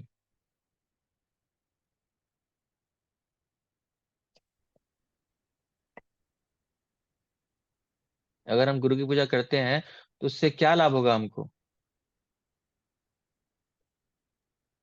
हरे कृष्ण प्रभु जी। हरे प्रभु जी, कृष्ण। हम भक्ति में आगे बढ़ेंगे हाँ, और भक्ति में आगे बढ़ेंगे। जो हम नियम ले रखे हैं हमने, मतलब प्रभुपाद जी देते हैं, तो उस पे हम अच्छे से मतलब चल सकते हैं। और उस पे हम्म अगर सब बढ़ने के लिए हमें मतलब आशीर्वाद मिलता है। तो प्रभुपाद जी कृपा हमको मिलेगी, है ना। जैसे प्रभुपाद जी कृपा प्राप्त करके ही हम कृष्ण की कृपा प्राप्त कर सकते हैं। ठीक है, संध्या माता जी? अध्यात्म में प्रगति होगी प्रभु जी। हैं? अध्यात्म में प्रगति होगी प्रभु, अध्यात्म में हाँ, अध्यात्म में जो हम प्रगति होगी। ज्ञान अमित बुक्स अमित पढ़ते प्रभु? हैं, ठीक है। प्रगति होगी। अमित प्रभु। प्रभुपाद जी से हम लोग कनेक्टेड रहेंगे और हाँ, कनेक्टेड। प्रभुपाद जी से हमारा संबंध स्थापित होगा। प्रतिभा सानी माता जी, गुरु के प्रति हमारी निष्ठा बढ़ेगी। है ना, गुरु के प्रति हमारा जो श्रद्धा है, जो फेथ है, वो निष्ठा बढ़ेगा। बढ़ेगी। हमारा संबंध बढ़ेगा। अगर गुरु से संबंध बढ़ेगा तो हमारा भगवान से संबंध होगा। तो सब आपस में क्या इंटरकनेक्टेड है। भगवान है, गुरु है, शिक्षा गुरु है, दीक्षा गुरु है, प्रभुपाद जी हैं, सब इंटरकनेक्टेड है। तो इन सब चीजों से क्या होगा, हमारा संबंध जो है स्थापित होगा भगवान से। इसलिए हमें रेगुलर रूप से प्रभुपाद जी की पूजा करनी चाहिए। कोई पढ़ना चाहेगा? प्रभुपाद जी यहाँ पर एक वार्तालाप में कह रहे हैं।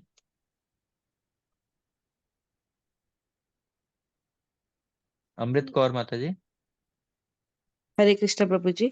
इसलिए हम्म। वह जो हम गुरु पूजा कर रहे हैं, यह आत्म कथन नहीं है, वह वास्तविक शिक्षा है। आप प्रतिदिन सुबह क्या गाते हैं? गुरुमुख पद वाक्य और आ ना करिया एक के बस यही अनुवाद है। मैं आपको स्पष्ट रूप से कहता हूँ कि जो ही थोड़ा बहुत विकास हुआ है कृष्ण भावनामृत आंदोलन में, वह केवल मेरे गुरु के वचनों के प्रति मेरी श्रद्धा के कारण ही है।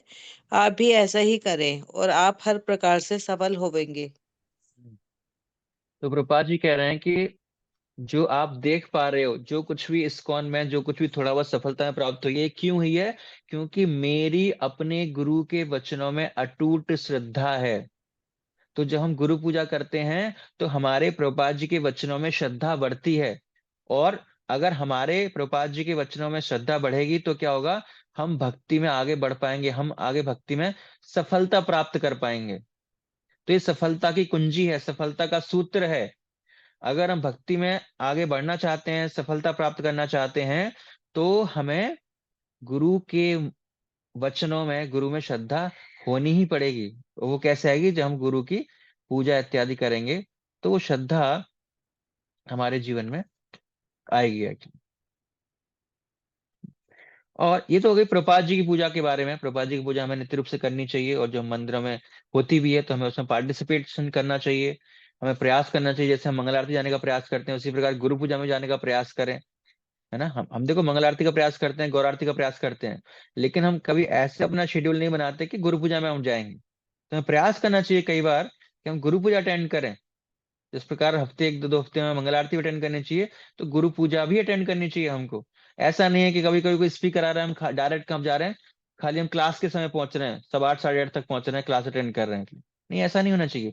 तो हमें गुरु पूजा के समय चाहिए, दर्शन आरती करें, गुरु पूजा करें, उसके बाद क्लास श्रवण करें। तो कम से कम इतना पोर्शन करने के लिए मंदिर जाएं कम से कम, या फिर मंगल आरती करें, फिर चैंटिंग करें। क्योंकि पूरा मॉर्निंग प्रोग्राम 4:30 से लेकर 9 बजे तक संभव नहीं होता है। तो उसे पार्ट में डिवाइड कर सकते हैं, या तो सुबह का करें या फिर हम सेकंड पार्ट उसका करें, तो पूरा पार्ट करें।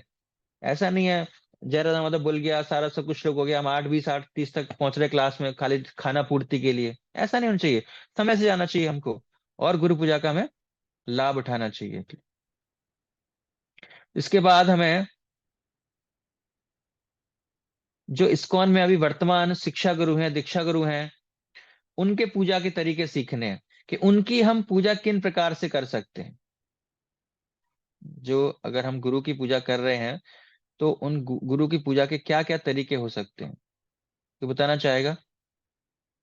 गुरु की पूजा हम कैसे कर सकते हैं, क्या क्या चीजें कर सकते हैं? हरे कृष्ण प्रभु जी। जो हमारे दीक्षा शिक्षा गुरु हैं। यस प्रभु।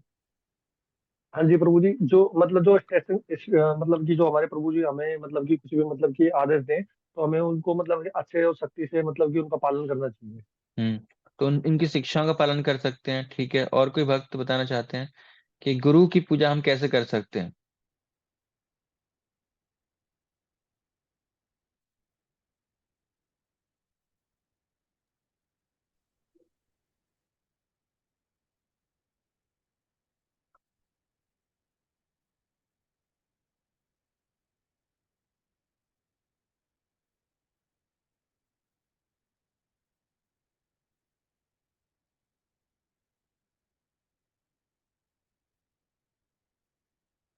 मुकेश प्रभु।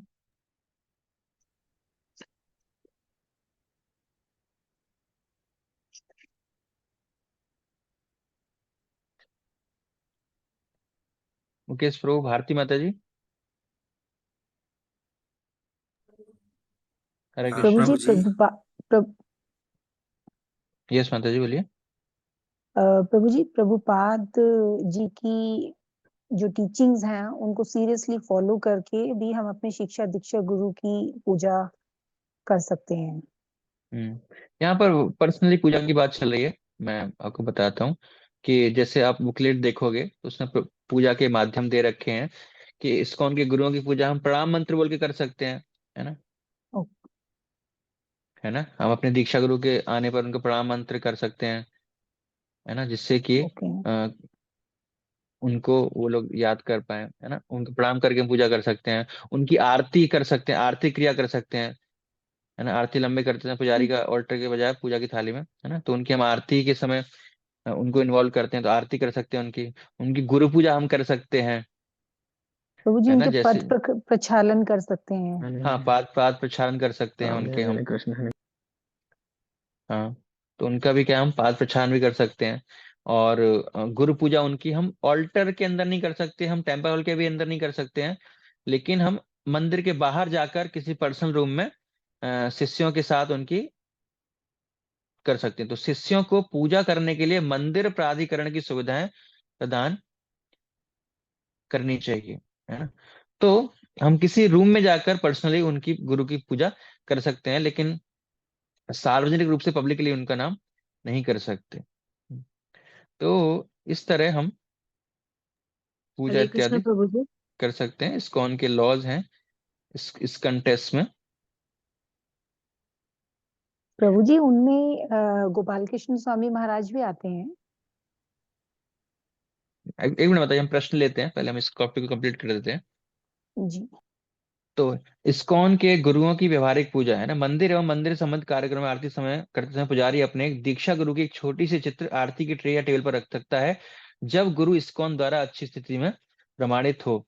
तो जब हम ऑल्टर में भी सेवा करते हैं तो हम गुरु के माध्यम से सेवा करते हैं, तो हम गुरु की फोटो रख सकते हैं आरती की थाली में। तो पहले उनको ऑफर करना है, उनके द्वारा हम सेवा करते हैं, उनको हैंड ओवर करते हैं। वास्तव में गुरु हमारी सेवा करते हैं, हम खाली उनको चीजें पकड़ाते हैं, हैंड ओवर करते हैं। तो उनकी जो फोटो है छोटी होनी चाहिए और आरती की थाली में रहनी चाहिए, उनको हमें ऑल्टर में नहीं रखना है फोटो को। तो ये इस्कॉन लॉ है, गुरु का चित्र प्रभुपाद के चित्र से छोटा होना चाहिए और आरती के बाद हमें उतार देना चाहिए, और जैसी आरती क्लोज हो गई उसको हमें वहां से उस स्थान से फोटो को हटाकर वापस अपने पर्सनल स्थान पर रखना चाहिए। तो ऑल्टर में प्रभुपाद जी की फोटो ही रहेगी, किसी भी अन्य गुरु की फोटो वहां पर नहीं रहनी चाहिए। ये इस्कॉन का लॉ है एक्चुअली। और इस्कॉन गुरुओं के शिष्य श्री प्रभात के अलावा अपने गुरु महाराज की गुरु पूजा मंदिर कक्ष के बाहर अर्पित कर सकते हैं। मंदिर प्रबंधन शिष्यों को इस पूजा की सुविधा प्रदान करनी चाहिए। तो जैसे मैंने बताया कि हम बाहर जाकर किसी रूप से पर्सनल रूप से हम पूजा कर सकते हैं, लेकिन पब्लिकली हम टेम्पल हॉल में गुरु की पूजा हम नहीं कर सकते। ये सभी गुरुओं के लिए एप्लीकेबल है, केवल प्रभुपाद को छोड़कर। ये सबके लिए एप्लीकेबल है जो हम यहाँ पर डिस्कस कर रहे हैं। गुरु जो कोई भी गुरु हैं तो उनकी पूजा हमें सार्वजनिक रूप से नहीं करनी चाहिए, है ना। इस्कॉन के गुरुओं की व्यवहारिक पूजा, इस्कॉन में कोई भी सार्वजनिक रूप से डिवाइन ग्रेस, है ना, अथवा कृष्ण कृपा मूर्ति के द्वारा संबोधित नहीं किया जाएगा। तो केवल प्रभुपाद जी के समक्ष प्रभुपाद जी को ये टाइटल हम यूज कर सकते हैं, हिज डिवाइन ग्रेस या फिर कृष्ण कृपा मूर्ति, केवल प्रभुपाद जी के लिए होगा, या फिर उनके जो आचार्य हैं, उनके जो गुरु हैं, भक्ति सिद्धांत महाराज हैं, भक्तिविनोद ठाकुर हैं, जगन्नाथ महाराज हैं, उनके लिए हम हिज डिवाइन ग्रेस यूज कर सकते हैं। लेकिन प्रभुपाद जी के बाद हम किसी भी गुरु के लिए हिज डिवाइन ग्रेस कृष्ण कृपा मूर्ति हम यूज नहीं कर सकते। उनके लिए हम या तो हिज होलीनेस परम पूज्य या फिर हिज ग्रेस श्रीमान जी हम यूज करेंगे। अगर सन्यासी हैं तो हिज होलीनेस, अगर दीक्षित हैं तो हिज ग्रेस। तो ये इन शब्दों का हमें यूज करना है।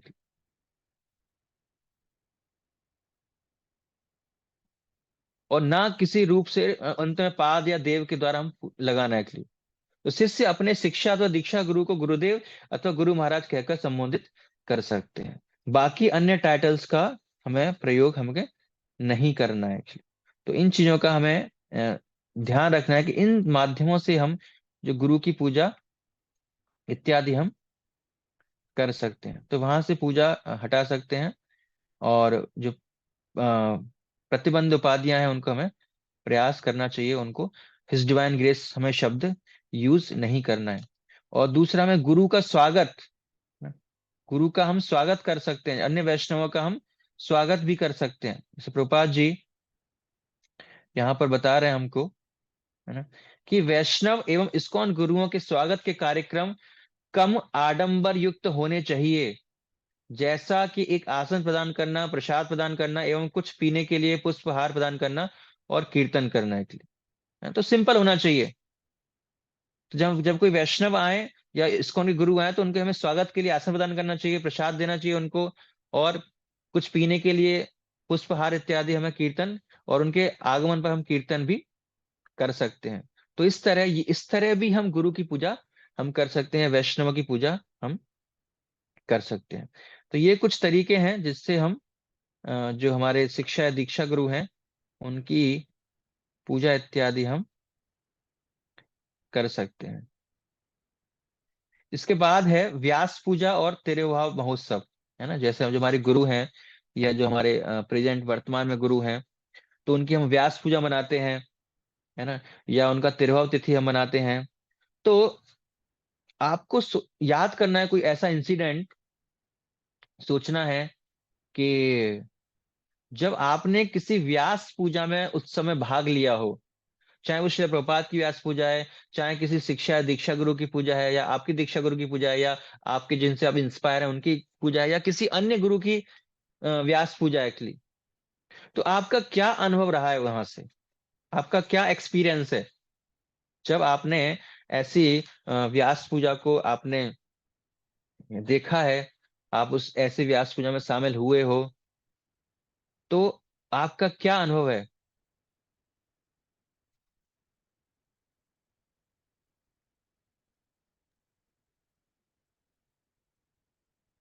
प्रतिभा माता जी। अगर हम किसी व्यास पूजा में उपस्थित होते हैं तो गुरु भी वहां उपस्थित होते हैं, तो उनके प्रति हमारी श्रद्धा और प्रेम बढ़ता है और उनके साथ हमारा संबंध, मधुर संबंध बनता है हम्म और हमारा समर्पण भाव भी बढ़ता है। हम्म तो जब हम उनके बारे में गुणगान सुनते हैं तो हमारा जो श्रद्धा है गुरु के वचनों में, गुरु के प्रति श्रद्धा बढ़ती है। ठीक है, और क्या अनुभव है हमारा कि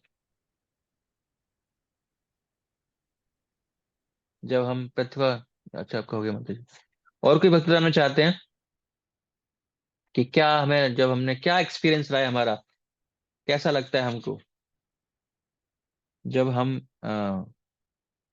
ऐसी व्यास पूजा महोत्सव में जाते हैं, तो हमारा क्या अनुभव रहा है वहां का? हरे कृष्णा प्रभु जी। हरे कृष्णा। तब हम ऐसे उत्सव में जाते हैं प्रभु जी, हमको मतलब कितनी अच्छी फीलिंग होती है कि जैसे गुरु एकदम हमारे पास ही, और हृदय एकदम मन से मतलब एकदम अपने आप को मतलब नाचने लगता है प्रभु जी। हम जब हम्म मतलब एक तो अंदर से हमारा बहुत ही अच्छी हृदय, हमें फीलिंग आनंद आती की है। अनुभूति होती है और हमारा आनंद, हृदय हाँ लगता है जी, कुछ और हम, पवित्र, हाँ जी, और हम हमारा नृत्य हृदय कुछ करते पवित्र हो हैं रहा है। कि जैसे, हाँ ठीक है। जी। और कोई भक्त बताना चाह रहे हैं कि क्या परिवर्तन आता है हमारे जीवन में, क्या कैसा लगता है, क्या अनुभव है आपका जब आप व्यास पूजा या ऐसा कुछ इवेंट अटेंड करते हो, ऐसा कुछ कार्यक्रम अटेंड करते हो, तो क्या लाभ होता है आपको, क्या कैसा लगता है?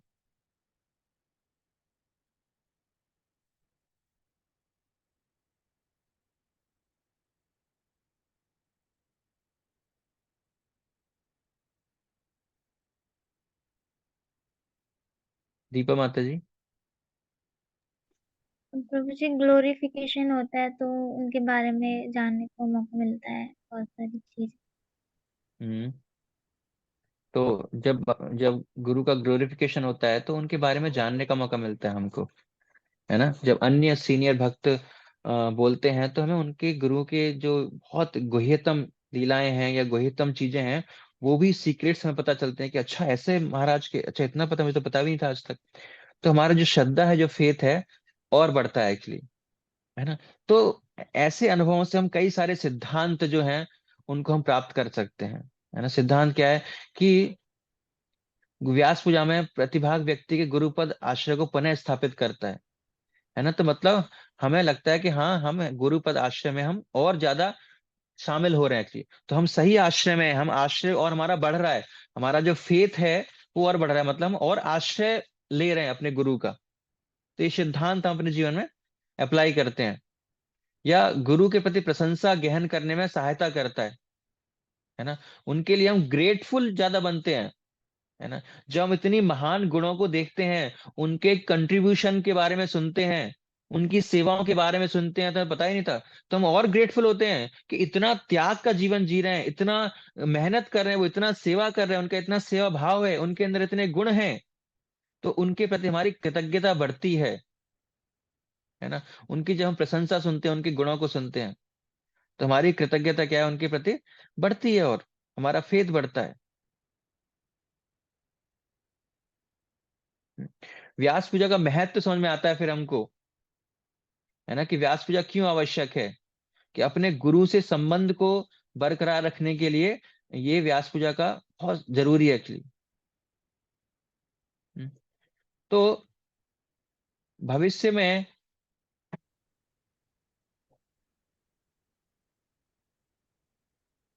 अगर हमें इन सिद्धांतों का उपयोग करना है, तो हमें ऐसे उत्सवों में जहां पर गुरु की व्यास पूजा इत्यादि है, जहां मनाई जाती है, वहां पर हमें बढ़ चढ़कर हिस्सा लेना चाहिए, है ना। और वहां पर कुछ कंट्रीब्यूशन, सेवा भी करनी चाहिए, है ना। खाली अटेंडेंस लगा के नहीं आना चाहिए, है ना। वहां पर हमें जाकर सेवा का भाव भी रखना है, सेवा भी करनी है, तब हमारा जो संबंध है और ज्यादा अच्छा होगा गुरु के साथ। जो हमारा संबंध है गुरु के साथ क्या होगा, और ज्यादा अच्छा होगा एक्चुअली। तो इन सिद्धांतों का अगर अपने जीवन में उतारेंगे, तो निश्चित रूप से हमें बहुत लाभ उससे होगा। जैसे प्रपात अगर व्यास पूजा में हम लोग शामिल होते हैं, तो निश्चित रूप से हमें कृपा मिलेगी। जैसे इस्कॉन के सदस्यों को श्री प्रपात की व्यास पूजा इस्कॉन के सर्वोच्च व्यास पूजा के रूप में मनानी चाहिए।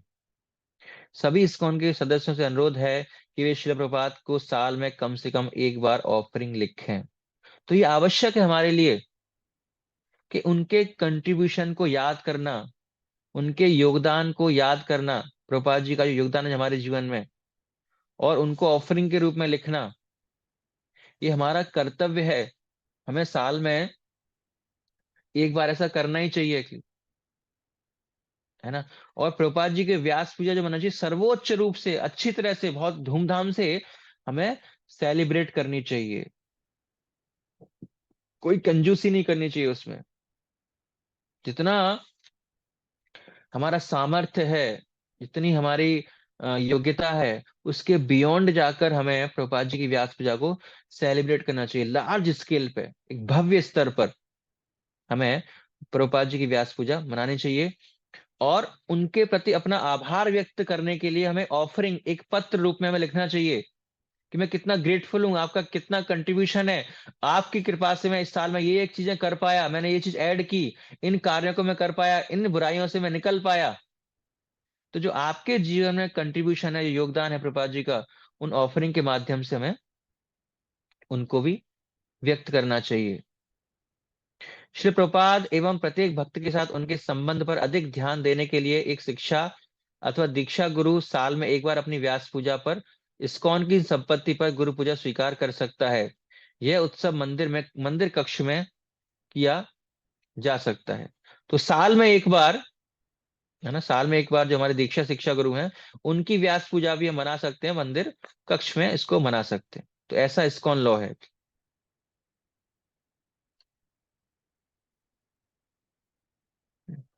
तो वो उसके माध्यम से, उस गुरु या शिक्षा गुरु या दीक्षा गुरु की व्यास पूजा के माध्यम से क्या होगा, प्रभुपाद जी के प्रति उनका क्या संबंध है और अन्य शिष्यों के प्रति संबंध सुधर सके। तो दोनों संबंधों को ध्यान में रखते हुए हम किसी दीक्षा गुरु या शिक्षा गुरु की अगर करें व्यास पूजा मना रहे हैं, तो उनका प्रभुपाद जी से क्या संबंध है और उनका शिष्यों से संबंध बढ़े, उनका प्रभुपाद जी से भी संबंध बढ़े। तो उन संबंधों को ध्यान रखने के लिए शिक्षा या दीक्षा गुरु साल में एक बार अपनी व्यास पूजा मना सकते हैं। तो उन हम शिक्षा दीक्षा गुरु की व्यास पूजा एक बार साल मना सकते हैं, और उनके लिए भी हम ऑफरिंग लिख सकते हैं, उनके लिए भी अपना जो आभार व्यक्त कर सकते हैं, जो उनका योगदान है हमारे जीवन में, उसको भी हम व्यक्त कर सकते हैं। इस्कॉन के सदस्य जो अपने गुरु की व्यास पूजा का आयोजन कर रहे हैं, उन्हें एक साधारण तरीके से यह करना चाहिए और शिल प्रपात के समय धूमधाम से, है ना। तो ये इस्कॉन लॉ है कि हमें प्रभुपाद जी की व्यास पूजा बड़े धूमधाम से मनानी चाहिए, और जो अपने गुरु हैं उनकी व्यास पूजा साधारण रूप से मनानी चाहिए। तो ऐसा ये इस्कॉन का लॉ है। ऐसा नहीं है कि हमारे अपने जो गुरु हैं उनकी व्यास पूजा बहुत धूमधाम से मनाई जा रही है और प्रभुपाद जी की व्यास पूजा बहुत कम से मनाई जा रही है, उस पर बहुत कम लोग आ रहे हैं, ध्यान दिया नहीं जा रहा है, इन्विटेशन नहीं, प्रॉपर अरेंजमेंट्स नहीं है। तो इन चीजों का हमें ध्यान रखना है। प्रभुपाद जी की जो व्यास पूजा है वो ज्यादा बड़े स्तर पर मनानी चाहिए हमको, और जो दीक्षा गुरु की व्यास पूजा है वो साधारण स्तर पर हमको मनाना चाहिए। भक्तों को यह व्यास पूजा अपने आस पड़ोस में ही करनी चाहिए। इस्कॉन में व्यास पूजा पुस्तिकाएं केवल शिल प्रपात के लिए ही छापी जानी चाहिए। तो व्यास पूजा प्रयास करें कि आस पड़ोस में ही करें, जिससे कि ज्यादा से ज्यादा लोग सम्मिलित हो सकें, उसमें ज्यादा से ज्यादा लोग शामिल हो सकें। और इस्कॉन लॉ है कि जो व्यास पूजा की पुस्तिकाएं हैं वो केवल प्रभुपाद जी के लिए ही छापी जानी चाहिए। अन्य गुरुओं के लिए व्यास पूजा की जो बुक है वो नहीं छापी जानी चाहिए, ऐसा इस्कॉन का ये लॉ है।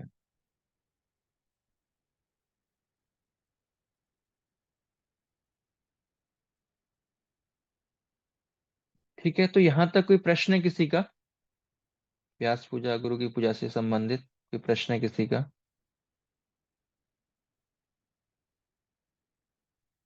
दीपा माता जी।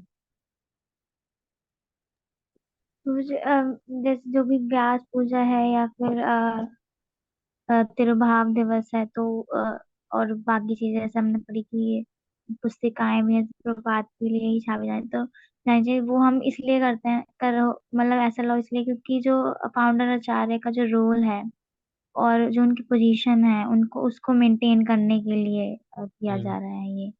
हम्म तो मैं इसे यही समझी हूँ। हाँ, जो प्रभुपाद जी की स्थिति बरकरार रहे, यानी जो फाउंडर आचार्य का रोल है उनके रहे, तो इसलिए उनके लिए स्पेशल चीजें की जानी चाहिए, बाकी आचार्यों के लिए ये चीजें नहीं की जानी चाहिए। सही समझे आप? हम्म। और कोई प्रश्न है बीच में? माता जी आप प्रश्न पूछ रही थी, भारती माता जी आप कोई प्रश्न था बीच में? कोई पूछ रहा था बीच में ना, मैंने शायद मना कर दिया था।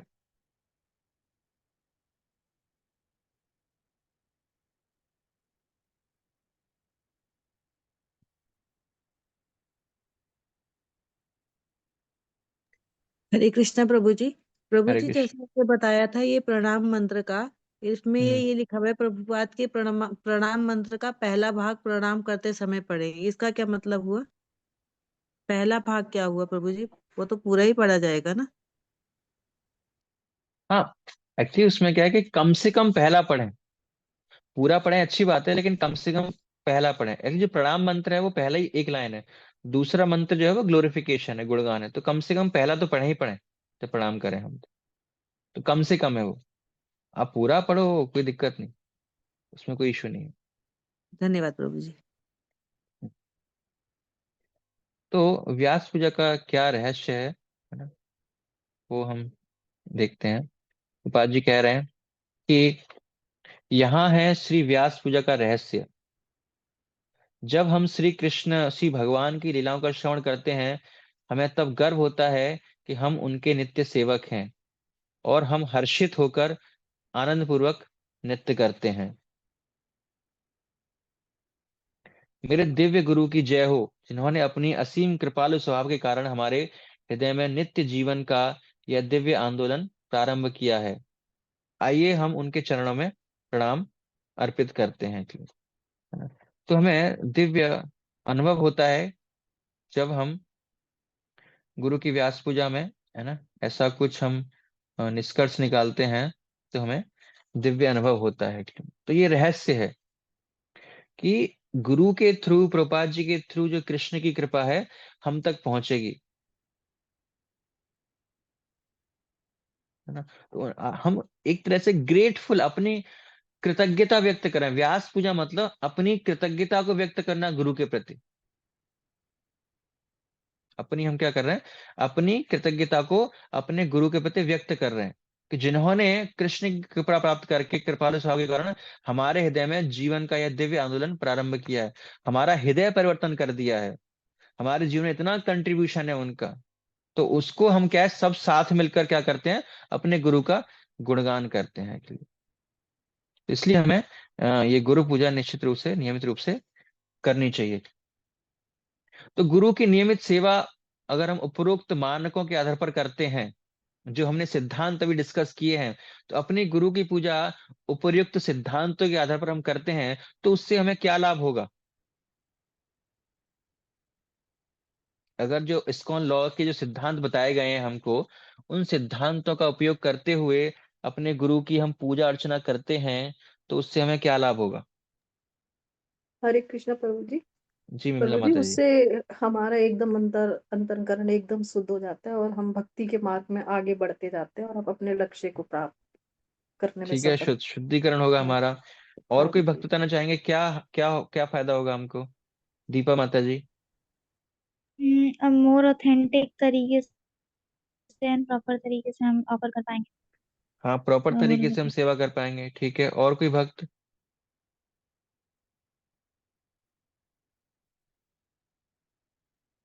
कि ऊपर जो तरीके दिए गए हैं, जो हमने इतना डिस्कस किया है इस्कॉन लॉ के माध्यम से, सिद्धांतों के माध्यम से, अगर हम गुरु की पूजा करेंगे तो उससे क्या लाभ होगा?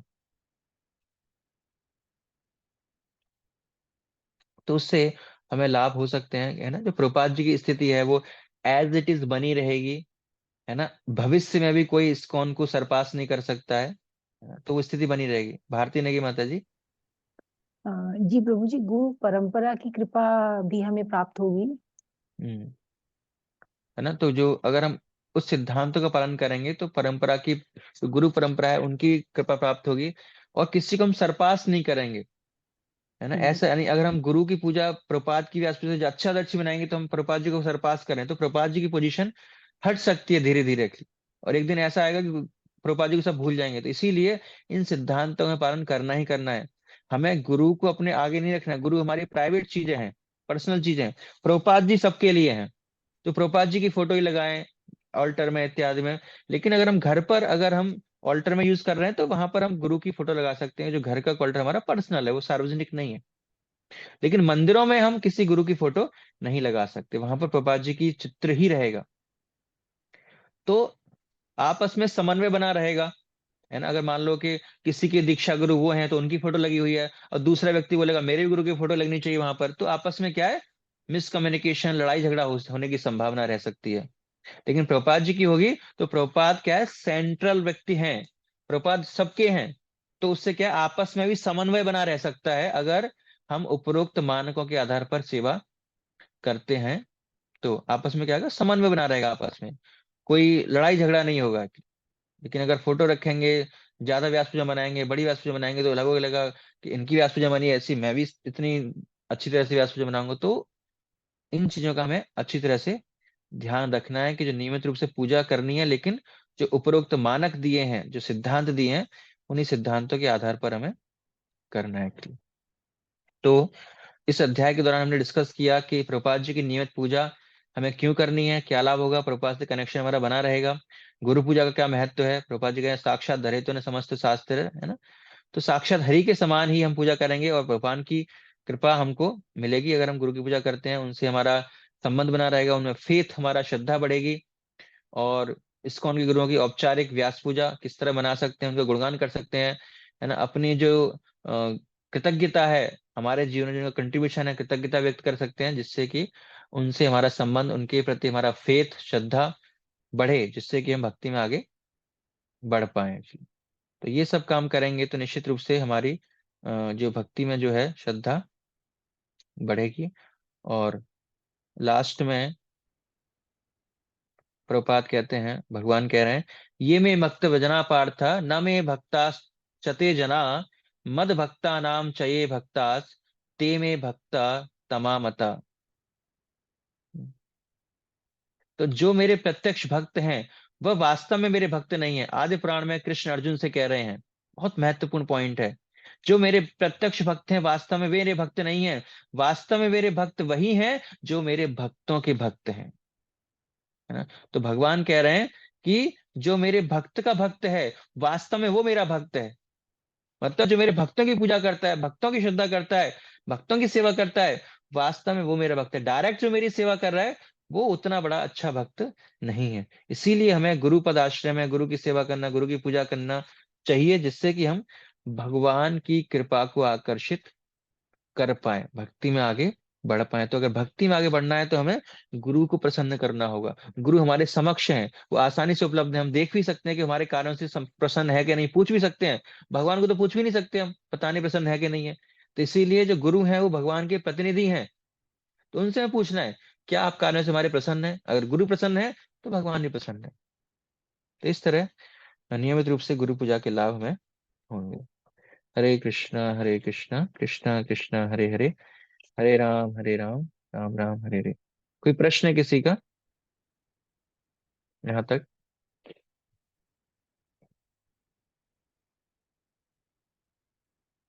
दीपा चौरसिया माता जी। अब प्रभु जी मेरे को ये पूछना था कि सिर्फ श्रील प्रभुपाद के नाम के आगे हम हिज डिवाइन ग्रेस या फिर कृष्ण कृपा मूर्ति लगाते हैं, तो इसके पीछे का सिग्निफिकेंस जानना है। वो कृष्ण कृपा मूर्ति है, उनका एक एक टाइटल है माता जी, हम यूज करते हैं। तो केवल प्रभुपाद जी के सामने कर सकते हैं, तो एक विशिष्ट टाइटल है। और उनके बाद सन्यासियों के सामने हम हिज होलीनेस परम पूज्य स्वीकार करते हैं। वो कृष्ण कृपा मूर्ति है, कृपा की मूर्ति है, इसलिए उनको कृष्ण कृपा मूर्ति बोलते हैं। ठीक है, और कोई भक्त को प्रश्न है?